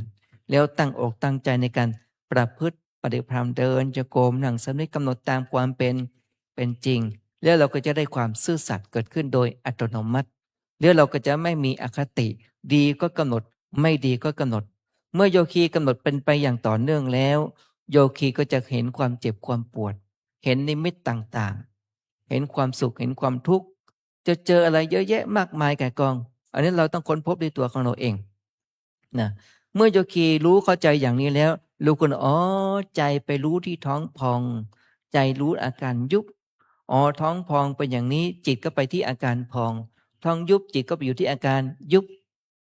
นะเวลาขวาย่างหนอใจก็อยู่ที่เท้ามีการเคลื่อนไหวจิตมีความตั้งมั่นและเป็นสมาธิแล้วเมื่อจิตจะหลุดจะเผลอไปคิดเป็นอะไรอย่างอื่นก็รู้เท่าทันจิตของตนเองอ๋อจิตมันหลุดมันเผลอตอนนี้ช่วงนี้ก็กำหนดคิดหนอขณะกำหนดคิดหนอคิดในเรื่องที่ดีบ้างคิดในเรื่องที่ไม่ดีบ้างก็ขอให้เรารู้ว่านั่นคือกำลังสมาธิเราสามารถเกิดปัญญาเห็นจิตในจิตของเราอ๋อจิตมันเป็นอกุศลเป็นอย่างนี้นี่เองนะแล้วก็เข้าใจอ๋อจิตธรรมชาติที่รู้อารมณ์กำหนดจิตคิดหนอเราจะคิดเรื่องดีไม่ดีก็บอกคิดหนอนั่นแหละแต่เรื่องนั้นจะเรื่องดีหรือไม่ดีเป็นน่าสะพรึงกลัวหรือว่าคิดถึงอดีตในสิ่งที่ผ่านมาเรื่องดีไม่ดีนะแต่คิดถึงอนาคตดีไม่ดีแต่ยังมาไม่ถึงแต่อดีตนั้นแน่นอนมันจะผุดขึ้นมาดีหรือไม่ดีไปที่หน้าสะพรึงกลัวโยคิดก็จะเคยทำอะไรไม่ดีเอาไว้ก็เกิดอะไรเกิดจิตสำนึกขึ้นมาเกิดความละอายต่อบาปเกิดความเกรงกลัวต่อบาปโยคีอ๋อจิตมันเป็นอย่างนี้เองก็เลยเกิดความละอายต่อบาปเกิดความเกรงกลัวต่อบาปก็ฝึกจิตอบรมต่อไปก็จะเห็นความดับสิ่งเหล่านั้นไปความเจ็บก็ดับเห็นความไม่เที่ยงเห็นความเป็นทุกข์เห็นความเป็นอนัตตาอย่างนี้ครั้งแล้วครั้งเล่าโยคีจะได้ตั้งมันอ๋อมันเป็นอย่างนี้นี่เองดังที่พระองค์ทรงตรัสเอาไว้เรื่องของจิตตวรรคว่าจิตตังทันตังสุขาวหังแปลว่าจิตที่ฝึกดีแล้วย่อมนำสุขมาให้มันเป็นอย่างนี้นี่เองจะเจ็บจะปวดแล้วก็อยู่กับมันได้ไม่ทุกข์ใจกับมันอยู่กับมันได้ดังที่กล่าวเมื่อกี้ตอนหนึ่งว่าความเจ็บอยู่ในร่างกายนี้เราจะไล่เขาไปไหนใช่ไหมความแก่ก็อยู่ในร่างกายนี้เราจะไล่เขาไปไหนใช่ไหมความป่วยมันก็อยู่ในร่างกายเราจะอัญเชิญไล่เขาไปไหนแต่ทรัพย์สินเงินทองเนี่ยเราสามารถจับจ่ายใช้สอยโยกย้ายได้แต่ความเจ็บไข้ได้ป่วยอยู่ในร่างกายนี้เราก็ดังที่ท่านเจ้าคุณอาจารย์ในช่วงนี้ฝนตกต้องดูแลสุขภาพตนเองต้องหาร่มมากางถ้าไม่มีร่มมากางผมเปียกต้องรีบไปสระเอาน้ำฝนออกแล้วก็เช็ดผมของเราให้แห้งนะไม่หมักเอาไว้นะสุขภาพของเราก็จะอาการเจ็บไข้ได้ป่วยก็จะ มีน้อย เห็นท่าไม่ดีก็ต้องดูแลของตนเอง เพราะว่าสิ่งเหล่านี้มันมีกับทุกคนจะมีมากหรือมีน้อย แต่ในด้านกรรมฐานเราก็เอามาเป็นอารมณ์กรรมฐานได้ ดังที่กล่าวเมื่อกี้ตอนหนึ่งว่า ดีก็กำหนด ไม่ดีก็กำหนด ชอบใจก็กำหนด ไม่ชอบใจก็กำหนดเพื่ออะไร เพื่อฝึกจิตให้เรามีความซื่อสัตย์สุจริตนั่นเอง ดังนั้นเมื่อพระโยคาวจร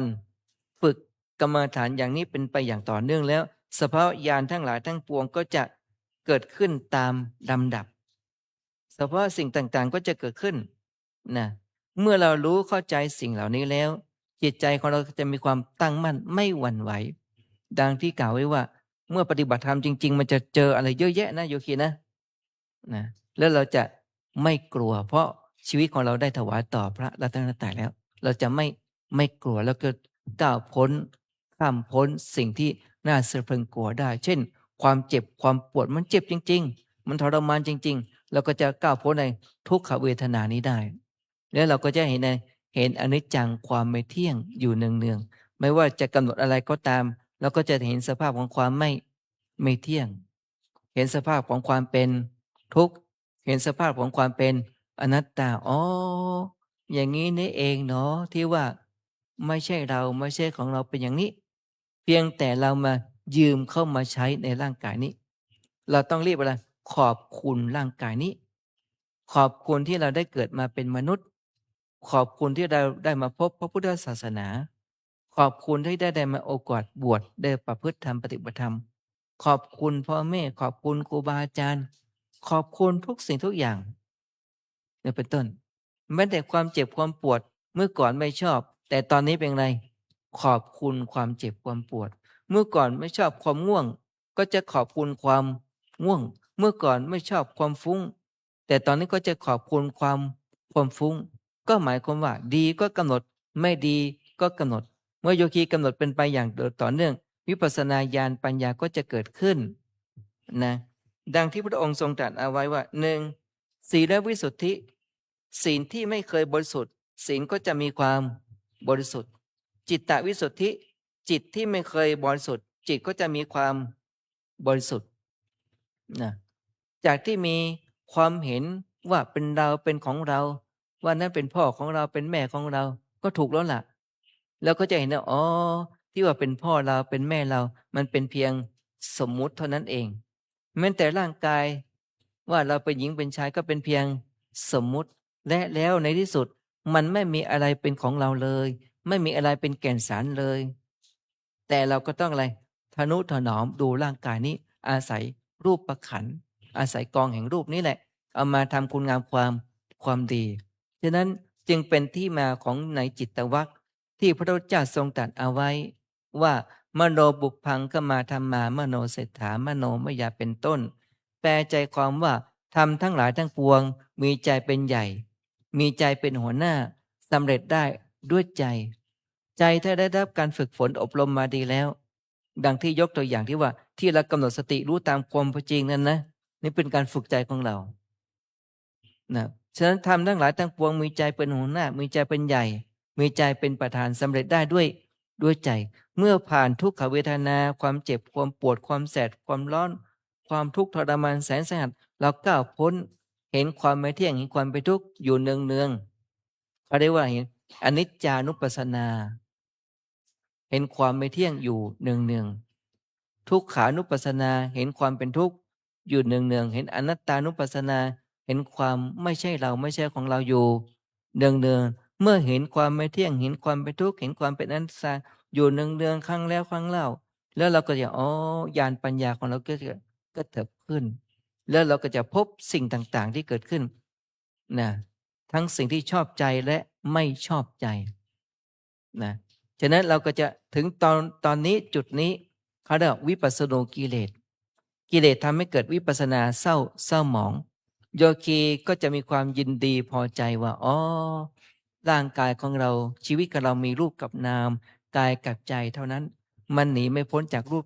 กับนามกายกับใจเท่านั้นโยคีก็จะมีความติดสุขปฏิบัติธรรมจะมีความสุขสบายนะ โยคีก็จะมีความพึงพอใจเท่านี้นะมีความสุขสบายนะฉะนั้นเมื่อโยคีติดสุขตรงนี้แล้วพระวิปัสสนาจารย์ก็บอกว่า อันนี้เป็นเพียงเล็กๆน้อยๆเท่านั้นมรรคผลนิพพานรอเราอยู่ข้างหน้า เราจะต้องอะไรกำหนดต่อไปอีก อย่าไปติดสุข อย่าไปยินดีกับสิ่งเหล่านี้ ปฏิบัติต่อไปอีกนะโยคีก็อ๋อเป็นอย่างนี้โยคีก็ปฏิบัติไปอีกนะดีก็กำหนดไม่ดีก็กำหนดโยคีจะรู้อะไรรู้สภาวะรูปนามขันธ์ห้าตามความจริงมากขึ้น เห็นสิ่งสภาวะต่างๆตามความเป็นจริงเกิดความเบื่อเกิดความหน่าย อยากจะหลุดอยากจะพ้น ก็จะตั้งใจประพฤติธรรมปฏิบัติธรรมไป ไม่มีขอบเขตไม่มีจำกัดว่าจะกี่หนอ จากเดิน1 ชั่วโมงนั่ง1 ชั่วโมงเพิ่มเวลาเป็นอีกเดิน1 ชั่วโมง5 นาทีนั่ง1 ชั่วโมง5 นาทีเพิ่มเวลาไปเรื่อยๆเพิ่มระยะ2ระยะ3ระยะ4ระยะ5เพิ่มการกำหนดจิตให้มากขึ้นเพิ่มกำลังสติกำหนดให้มากขึ้น เพื่อปิดช่องว่างถ้าเรามีช่องว่างอยู่จิตของเราก็จะเผลอไปคิดถึงอดีตอนาคตเราต้องรีบกำหนดอย่างจดจ่อและต่อเนื่องดีก็กำหนดไม่ดีก็กำหนดเพิ่มเวลามากขึ้นจากเดิน1 ชั่วโมงครึ่งนั่ง1 ชั่วโมงครึ่งเพิ่มเวลาไปเรื่อยๆจากวันหนึ่ง5 ชั่วโมง6 ชั่วโมง7 ชั่วโมง8 ชั่วโมง9 ชั่วโมง10 ชั่วโมง11 12 13 14 15วันทั้งวันแทบจะไม่ทำอะไรคือทำอย่างเดียวก็คือกำหนดตลอดทั้งวันทั้งคืนวันหนึ่งก็เฉลี่ยได้วันละ14 15 16 ชั่วโมงเพราะอะไรกำหนดตลอดเวลาจะเดินไปห้องน้ำก็กำหนดจะอยู่ในห้องน้ำก็กำหนดจะเปิดประตูปิดประตูก็กำหนดถ่ายหนักถ่ายเบาก็กำหนดกว่าจะออกห้องน้ำมาได้ก็ใช้เวลา30 ถึง 40 นาทีเพราะการกำหนดเป็นไปอย่างต่อเนื่องตื่นนอนขึ้นมาก็ตื่นเนาะตื่นเนาะตื่นเนาะตื่นเนาะค่อยๆขยับกายก็ขยับเนาะขยับเนาะขยับเนาะขยับเนาะกว่าจะลุกออกจากที่นั่งได้ที่นอนได้ใช้เวลาหลายนาทีกราบสติปัฏฐานแม่ชีพี่เลี้ยงบอกว่า3 หนอใช่ไหมโยคีพลิกหนอพลิกหนอเราเพิ่มกำลังความเพียรให้มากขึ้นพลิกหนอพลิกหนอได้สัก10 หนอเนาะพลิกหนอ10 หนอขึ้นมาอีก10 หนอถูกอีก10 หนอได้เยอะไหมเอ่ยนะฉะนั้นเวลาเดินเนี่ยนะยกส้นหนอยกส้นหนอยกส้นหนอได้สัก5 หนอเนาะยกหนออีก5 หนอย่างหนออีก5 หนอลงอีก5 หนอถูกอีก5 หนอกดอีก5 หนอ5 6ก็1 9ย่างได้เลย30 หนอแล้วจริงไหมเอ่ยมันก็ปิดอะไรปิดไม่ให้เรามีช่องว่างมีโอกาสไปปรุงแต่งคิดอะไรอย่างอื่นถ้าไม่เห็นสภาวะอาการเคลื่อนไหวเป็นตอนเลยศีลสมาธิปัญญาก็จะเกิดขึ้นศีลวิสุทธิศีลบริสุทธิ์ก็เกิดขึ้นจิตก็บริสุทธิ์แล้วก็เห็นถูกต้องตามความเป็นจริงแล้วเราพ้นความสงสัยเมื่อพ้นความสงสัยแล้วเราก็ปฏิบัติแล้วก็ดื่มด่ำมีความสุขแต่เราไม่ติดในความสุขดังที่กล่าวเอาไว้ใจความสำคัญว่าดีก็กำหนดไม่ดีก็กำหนดชอบใจก็กำหนดไม่ชอบใจก็กำหนดเพื่อให้ตัดละนั่นเองเมื่อโยคีโยคาวจรมีความตั้งมั่นแกล้วกล้าอย่างนี้แล้วโยคีจะไม่ส่งใจเอาไปถึงอดีตอนาคตเลยจะอยู่กับปัจจุบันอยู่กับความเป็นจริงเมื่ออยู่กับความเป็นจริงแล้วก็มันเป็นอย่างนี้นี่เองเนาะใช่ไหมแล้วก็จะมีความสุขอย่างมั่นคงเมื่อเราได้เห็นอะไรได้ยินอะไรได้กลิ่นอะไรแล้วก็รู้ตามความเป็นจริงมันก็จะหยุดการปรุงแต่งดีก็บอกว่าดีไม่ดีก็บอกว่าไม่ดีก็จะตัดอารมณ์เหล่านั้นแล้วก็มันก็ละอะไรละสิ่งที่ไม่ดีก็นำเอาสิ่งที่ดีๆฉะนั้นเจ็บก็ดีปวดก็ดีฟุ้งก็ดีมันดีหมดอะที่ว่าดีเพราะอะไรเอามาเป็นอารมณ์ภาวนานั่นเองทำให้เรามีความซื่อสัตย์เรียกเราจะไม่มีอคติไม่มีความลำเอียงด้วยตัวของเราเองถ้าเราไม่กำหนดเป็นไปอย่างต่อเนื่องเราก็จะมีความลำเอียงเพราะอะไรกิเลสมันล่อแหลมใช่ไหมเอ่ยมันติดสุขนั่นแหละฉะนั้นเมื่อมีการเดินจงกรมนั่งสมาธิ มันจะมีตัวหนึ่งก็คือเมื่อเจ็บมากๆโยคีก็จะไม่มีความอดทนนั่ง2 ชั่วโมงเดิน2 ชั่วโมงนั่ง2 ชั่วโมงเดิน2 ชั่วโมงครึ่งนั่งชั่วโมงครึ่งเนี่ยมันเจ็บปวดโยมต้องฝึกกันจริงๆต้องทำกันจริงๆต้องมุ่งมั่นจริงๆนะปฏิบัติเพื่อจะความพ้นทุกข์เนี่ยเราต้องตั้งใจจริงๆอย่าท้อถอยนะเมื่อโยคีนั่งนานที่สุดก็เจอความเจ็บความปวดเมื่อเจอความเจ็บความปวดเราก็เพิ่มขึ้นมาเลยถ้าอยากขยับก็บอกอยากขยับหนออยากขยับหนอแต่เราจะไม่ขยับเพราะเรารู้อะไรรู้ใจกิเลสของเรามันอยากจะขยับเพราะมันทนทุกข์ไม่ได้ก็ขอทำความเข้าใจกับโยคีทั้งหลายว่าเมื่อเรารู้จิตอยากขยับแล้วก็กำหนดตามเลยตามจิตอยากขยับว่าอยากขยับหนออ๋อตัวกิเลสมันปรุงแต่งอย่างนี้เองมันอยากขยับแต่ส่วนที่เจ็บแข้งขาของเราที่มันเจ็บนะโยมเขาอยากขยับไหมเอ่ยเขาบอกว่าช่วยขยับหน่อยช่วยขยับหน่อยมันบอกไหมมันบอกไหมเอ่ยมันไม่ได้บอกนะร่างกายเนี่ยรูปเป็นสภาพที่ไม่รู้แต่ใจต่างหากที่เข้าไปรู้เราก็จะเข้าใจว่าอ๋อจิตหรือว่าใจความรู้สึกมันเป็นอย่างนี้นี่เองหนอจิตมันอยากขยับอยากลุกอยากยืนอยากเดินอยากนั่งอยากนอนอยากพูดอยากทำโน่นอยากทำนี่อยากได้อย่างโน้นอยากได้อย่างนี้อ๋อจิตมันอยากเมื่อเรามีสติรู้เท่าทันความอยากว่าอย่างไรอ๋อตัวอยากนี้เองเป็นปรุงแต่งอารมณ์เป็นกามตัณหาภวตัณหาแล้วก็วิภวตัณหากิเลสตัณหาเกิดขึ้นตรงนี้นี่เองแล้วจับได้แล้วจับอะไรจับตัวจิตอยากแล้วกำหนดตัวอะไรตัวอยากนั้นคมเอาไว้อยากลุกเนาะอยากลุกเนาะแต่เราจะไม่ลุกถ้าอยากขยับก็อยากขยับเนาะอยากจนกว่าจิตอยากลุกนั้นดับหายไปด้วยการกำหนดอยากขยับก็กำหนดอยากขยับเนาะแต่เราจะไม่ขยับจนกว่าความรู้สึกอยากขยับนั้นดับไปขณะที่เราอยากลุกอยากขยับเวทนาทุกขเวทนาทุกขสัตว์ยังมีอยู่ดังนั้นจึงเป็นที่มาของคำว่าทุกมีไว้กำหนดรู้ทุกมีไว้ศึกษาทุกมีไว้พิจารณาฉะนั้นในอริยสัจสี่คือความจริงอันประเสริฐก็คือเราก็จะรู้ในทุกแล้วเราก็จะเข้าใจนะสมุทัยคือเหตุทำให้เกิดทุกข์เพราะอะไรความโลภความโกรธความหลงความอิจฉาความริษยาความมีมานะถือตัวนี่ไงตัวตัณหาอุปาทานนี่ไงตัวอยากนี่แหละเป็นเหตุทำให้เกิดทุกข์เขาเรียกสมุทัยเป็นตัวเหตุทำให้เกิดทุกข์นะกิเลสตัณหานี่นะนิโรธแปลว่าดับทุกข์ขณะที่เราอยากลุกนอนรู้ตัวอยากแต่เราจะไม่ทำตามใจอยากขยับหนอแต่เราจะไม่ขยับจนชนิดที่ว่าแข้งขามันสั่นดิกชนิดที่ว่ากระดูกกระเดี่ยวร่างกายมันจะแตกหักเป็นเสี่ยงเลย เหมือนกับเราเอาร่างกายไปใส่ในกองไฟเผาทั้งเป็นนั่นแหละมันเจ็บมันแสบมันร้อนมันทรมานแต่เราก็ทรมานกิเลสไปอีกข่มไปอีกกำหนดไปอีกนะใหม่ๆอาจจะยากสักหน่อยหนึ่งนะโยคีทั้งหลายนะใหม่ๆอาจจะยากมันไม่ใช่ของง่ายนักนะ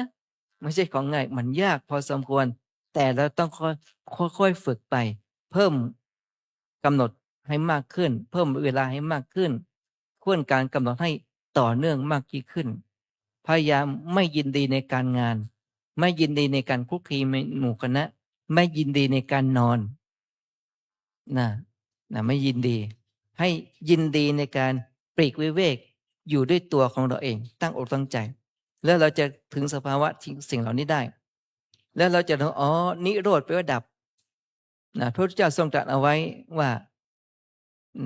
นิโรธแปลว่าดับเรียกว่าอสังคตธรรมก็คือสภาพธรรมที่ไม่ปรุงแต่งอารมณ์คือจะไม่ปรุงแต่งนะไม่ปรุงแต่งตัวตัณหาอุปาทานก็จะดับไปละเพราะเนี่ยนิโรธแปลว่าดับไปได้หยุดการปรุงแต่งเจ็บก็บอกว่าเจ็บง่วงก็บอกง่วงรู้สึกอย่างไรก็กำหนดแล้วมันก็จะดับหยุดการปรุงแต่งปวดหนอความปวดมันพรึบหายไปเลยอย่างนี้เนาะ ง่วงหนอมันง่วงจริง ๆ มันง่วงสุดๆเดินก็จะล้มนั่งก็จะล้มเดินก็พิงกำแพงไปง่วงจริง ๆ ง่วงหนอง่วงเนาะจนกว่าเป็นไง ง่วงมันหายพรึบไปเลย ง่วงมันดับ ตามันสว่างไสวัยตามันใสปิ้งจิตปลอดโปร่งโล่งเบา เพราะอะไรความง่วงมันดับไป เดี๋ยวความง่วงตัวใหม่เกิดอีก ความเจ็บมันหายไปเดี๋ยวความเจ็บตัวใหม่เกิดอีก ความฟุ้งเกิดขึ้นเดี๋ยวความฟุ้งดับไป ความฟุ้งตัวใหม่เกิดขึ้นอีก เรื่องอดีตผุดขึ้นมากำหนดดับไปเดี๋ยวเรื่องใหม่เกิดอีก ดับอีก มีอะไรก็กำหนดก็ดับนี่ลดดับนะไม่ปรุงแต่งนะเห็นแต่ความดับ ทีนี้เราก็ได้เลยมรรคคือข้อปฏิบัติอ๋ออย่างนี้นี่เองที่พระเจ้าทรงตรัสว่าปฏิบัติตามมรรคก็คืออะไรสัมมาทิฏฐิปัญญาเห็นชอบ นี่เข้าสู่มรรคแล้วนะโยคีนะข้อปฏิบัติเพื่อความพ้นทุกข์คือมรรคมี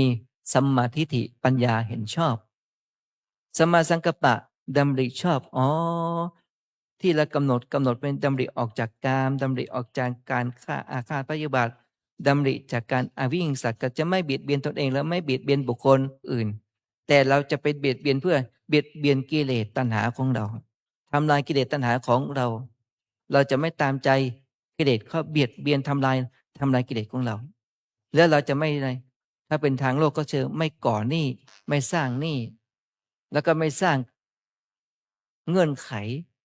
ไม่สร้างอะไร ไม่สร้างบาปไม่ให้บาปมันเกิดขึ้น เกิดความอะไร เกิดความละอายต่อบาปเกิดความเกรงกลัวต่อบาป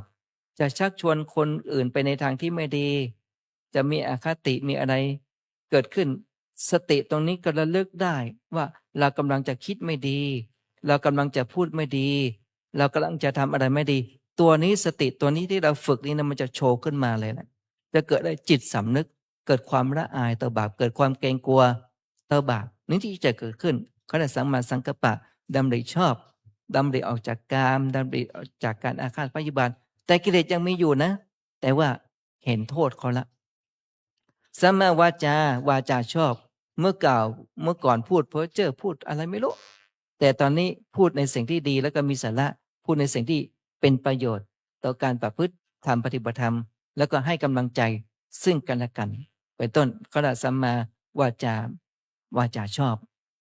สัมมาชีวะเลี้ยงชีพชอบถ้าเป็นพระก็ออกรับบิณฑถ้าบาทไม่ไปคดไม่ไปโกง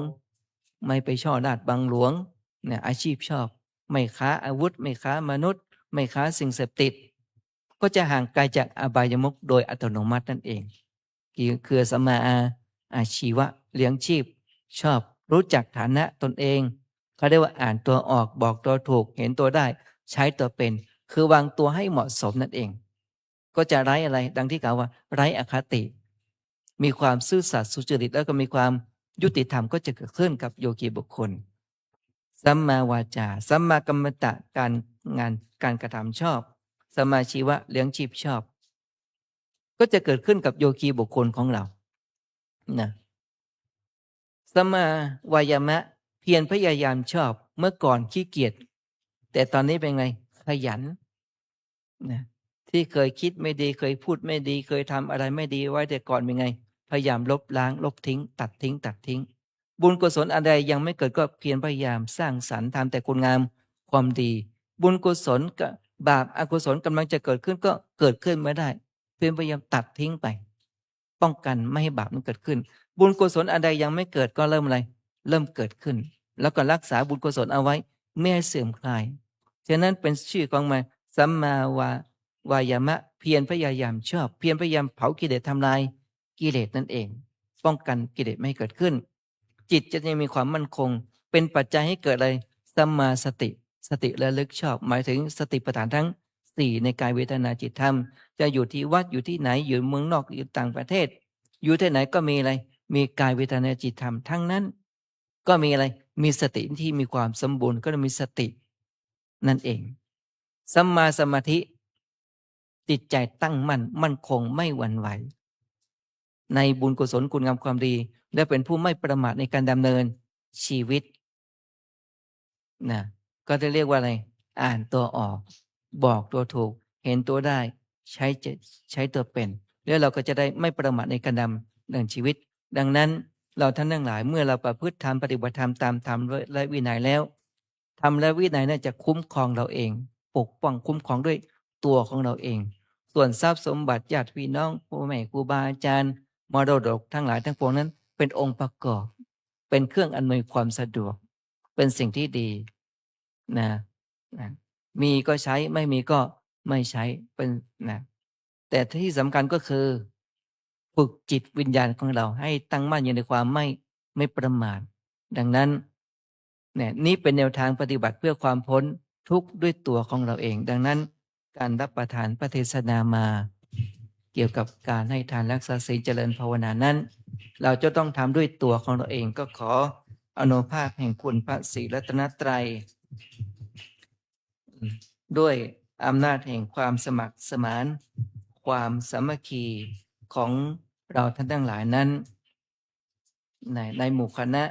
ที่เราท่านทั้งหลายพึงประพฤติปฏิบัติตามธรรมวินัยไร้อคตินำมาซึ่งประโยชน์สุขต่อตัวเราเองประโยชน์ต่อบุคคลอื่นประโยชน์ทั้งโลกนี้ประโยชน์ทั้งโลกหน้าก็ขอเราทั้งหลายจงมีความสุขกายมีความสุขใจมีความสุขความเจริญในการให้ทานกุศลศีลกุศลภาวนามยุกุศลเป็นต้นจงมีความสุขความเจริญทั้งโลกียสมบัติทั้งโลกุตตรสมบัติและนิพพานสมบัติจงมาเกิด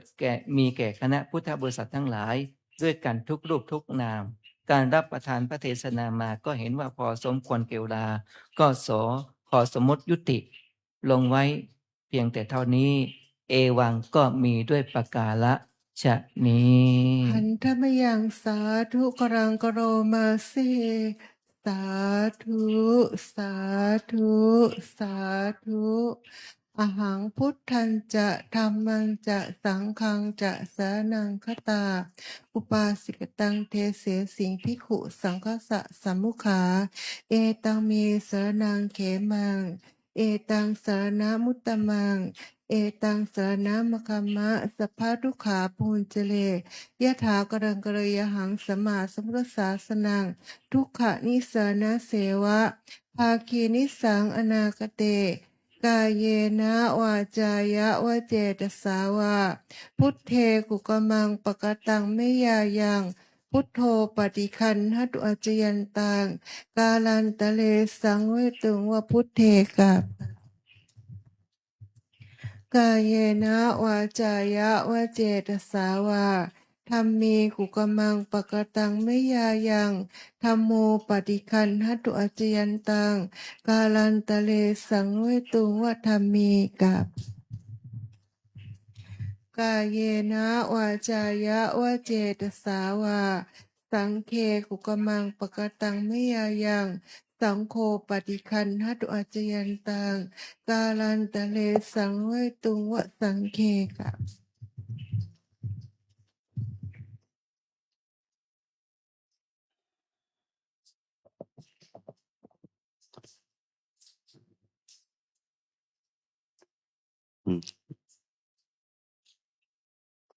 ตอนที่เราได้มาฝึกจิตในช่วงระยะอันสั้น3 วัน 5 วัน 7 วันได้มาฟังธรรมเกี่ยวกับหลักปฏิบัติก็เหมือนกับว่ามันไกลจากตัวเราเองแต่ความเป็นจริงนั่นแหละถ้าเราปฏิบัติให้มากขึ้นเป็นเดือนอย่างนี้มันก็มีผล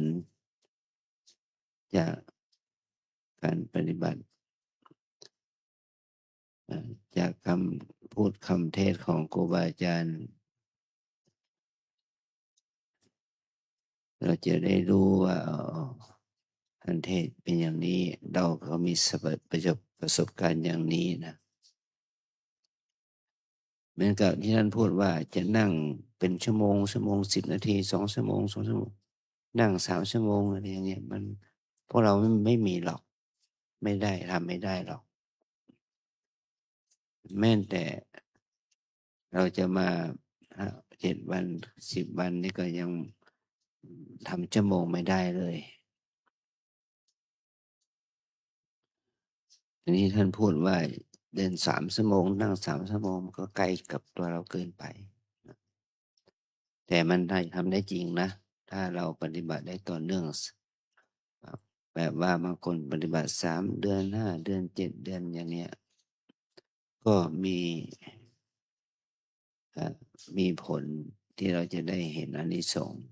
จากการที่เราปฏิบัติได้อย่างต่อเนื่องแต่ถ้าเราปฏิบัติ3 วัน 5 วันไม่ถึงหรอก15 นาทีก็ยังไม่ถึงเลย20 นาทีก็ปวดเจ็บอย่างนี้นะก็ขอให้เราได้ดูว่าการปฏิบัติภาวนานี่ก็ต้องใช้เวลาเหมือนกัน ไม่ใช่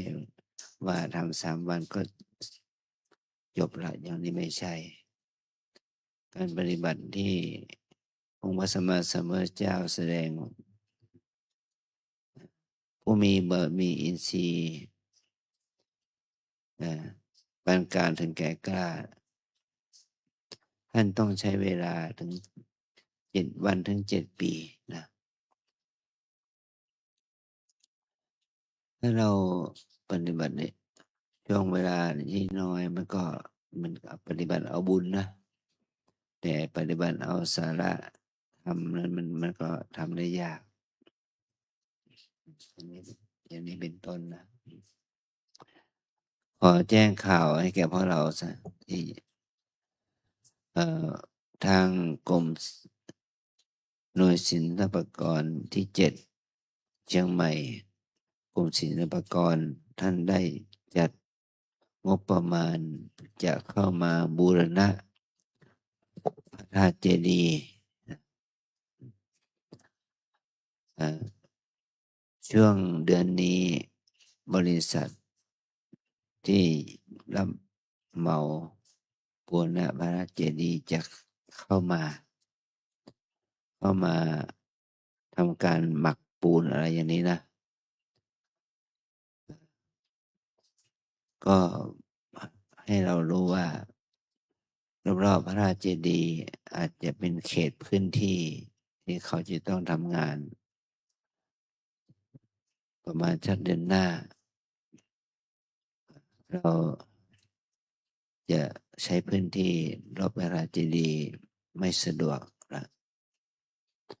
อันนี้ขอให้เราได้รับทราบ เพราะว่ามันมีความจำเป็นนะถ้าเจดีย์เราก็มีรอยแตกแยกของผิวองค์เจดีย์นะเมื่อมีโครงการบูรณะปฏิสังขรณ์ต้องใช้เวลาบูรณะตั้งแต่ยอดฉัตรมาจนถึงฐานดาวเราจะต้องให้เวลาและสถานที่แก่บริษัทผู้รับเหมาอย่างนี้เป็นต้นนะนี่เรายังมันเป็นงานที่ไม่มากนักคืองบประมาณไม่เกิน1 ล้านเนี่ยที่เขาประมูลได้907,000เพื่อบูรณะฉาบปูนดิบปูนหมักเป็นต้นนะแล้วก็มีการก่อรัดองค์พระราชเจดีย์ให้มันมีความมั่นคงขึ้น เมื่อ3 ปีก่อนที่เกิดแผ่นดินไหวก็มีผลกระทบมีรอยร้าวเพิ่มค่าขึ้นทางกรมศิลปากรเขาก็เข้ามาตรวจเราก็ทำอะไรไม่ได้เพราะว่ามันเป็นโบราณสถานนะจนกว่างานผ่านมาเป็น2 ปี 3 ปีมันถึงจะได้รับงบประมาณจึงแจ้งให้พวกเราได้รับทราบ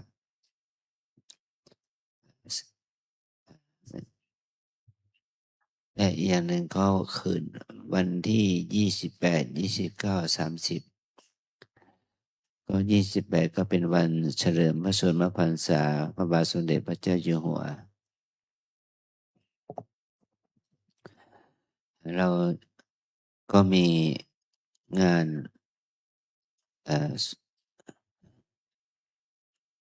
เป็นงานที่มันในช่วงนี้จะเป็นวิธีบวชอุปสมบทก่อนเข้าพรรษาด้วยในปีนี้มีคนอุปสมบทน้อยนะแม้นว่าเราเปิดโอกาสแต่ก็ผู้ที่ประสงค์จะบวชจำพรรษาก็น้อยแล้วก็วันที่27วันเราจะทำพิธีทางโบราณนาสวดถอนตาลทรายตาลแดง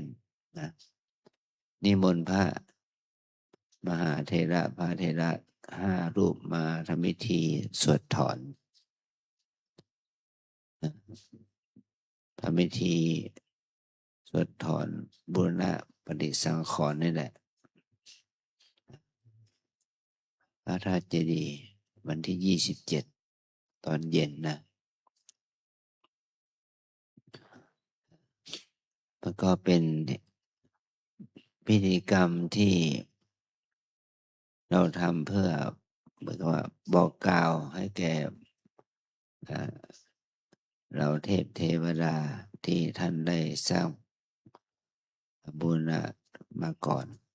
ว่าเราทำเพื่อประโยชน์ให้มันมั่นคงแข็งแรงแล้วก็วันที่29ก็เป็นวันอาสาฬหบูชาวันที่30เป็นวันเข้าพรรษาซึ่งตรงกับวันครบรอบปัญญาสมวานทำบุญ50 วันแด่พระองค์พาเจ้าลูกเธอเจ้าฟ้าพัฒนกิติยาภาคณะสงฆ์อำเภอเมืองและส่วนราชการในส่วนอำเภอเมืองจะได้ทำบุญถวายเป็นพระกุศลแด่พระองค์ท่านที่พระองค์นั้นได้สิ้นพระชนม์นะก็เราจะใช้สถานที่นี้แหละช่วงนี้วัดอุโบสถสารบาทเนี่ยก็มีการบูรณะทำสีใหม่เพราะพื้นมันเก่าคล้ำคร่าเพราะน้ำฝนอย่างที่เราเห็นปัจจุบันนี้เนาะฝนตกน้ำกระเซ็นพื้นมันเปียกก็เปียกชุ่มทำให้พื้นมันผุช่องมันผุไปฐานเสาฐานสาราบาทมันก็ผุพังไปต้องบูรณะซ่อมแซมทำสีใหม่ขึ้นมาเพราะมันมีความจำเป็นที่จะต้องให้มันดูดีเพราะว่าเราไม่ใช่ว่าสร้างอุโบสถสร้างศาลาแล้วเขาไม่ได้ใช้อะไรเลยเนี่ยบ้านเรานี่ใช้อุโบสถศาลานี่มาเป็นมาทุกวันนะเนาะทุกวันตั้งแต่เราสร้างมารวมถึงงานสังฆกรรมบวชพระงานปฏิโมกข์ทุกกิจกรรมโดยเฉพาะกิจกรรมของเราทั่วไปอย่างเนี้ยเราจะต้องทำให้มันดูดีขึ้นเพื่อประโยชน์แก่การใช้สอยของเพื่อบุญเพื่อกุศลเพื่อการเดินบุญภาวนาบุญไหว้พระสวดมนต์ภาวนาเราก็ต้องช่วยกันนะขอให้เราทั้งหลายได้รับทราบว่าเราไม่ใช่ว่าสร้างเพื่อความสวยงามแต่เราสร้างเพื่อความคงทน บูรณะปฏิสังขรณ์เพื่อใช้งานให้ดีขึ้น อย่างนี้นะขอแจ้งให้เราทราบ แม้ว่าเราจะมีมีความเป็นอุปสรรคต่อการจัดที่ปฏิบัติบ้าง เมื่อเราอยู่ด้วยกันประมาณ200 กว่าชีวิตนะตอนนี้โยคีไทยโยคีต่างประเทศ ที่มาปฏิบัติก็ประมาณ100 กว่าชีวิต พระภิกษุสามเณรแม่ชีโยคีประจำก็100 กว่าชีวิต อยู่ด้วยกัน200 กว่าชีวิตทุกวัน ถ้าเราเกื้อกูลกัน อย่างนี้มันก็จะทำให้วัดวาอารามของเรานั้น มีคุณค่า มีเป็นประโยชน์สุทธิผลแก่การใช้สอย บริหารสิ่งเหล่านี้เพื่อบุญเพื่อบุญเพื่อกุศลของเรา บุญทานศีลภาวนาไปด้วยกันนะ ขอให้เราได้รับทราบกิจกรรมน้อยใหญ่ที่เราจะทำในช่วงนี้นะ ขออนุโมทนา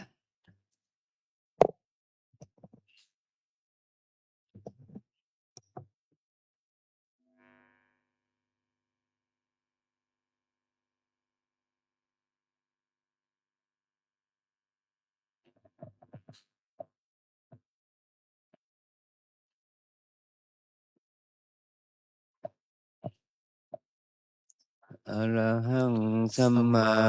สัมพุทโธภะ ภะวา พุทธังภะคะวันตังอภิวาเทมิ สวากขาโตภะคะวะตาธัมโม ธัมมังนามัสสามิ สุปฏิปันโนภะคะวะโตสาวกสังโฆ สังฆังนามามิ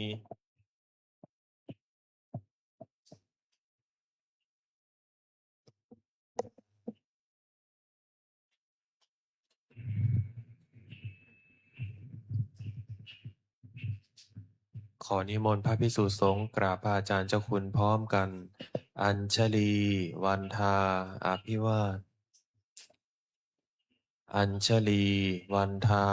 อภิวาท อัญชลี วันทา อภิวาท อัญชลี วันทา อัญชลี ขอนิมนต์สามเณรขอเชิญแม่ชีโยคีน้อมกราบท่านเจ้าคุณพระอาจารย์พร้อมกันค่ะ อัญชลีวันตาอภิวาท อัญชลีวันตาอภิวาท อัญชลีวันตาอภิวาท อัญชลีวันตาอัญชลี จัตตารโอธัมมาวัฏันติอายุวันโนสุขังภะลัง สาธุสาธุสาธุโยคีนะ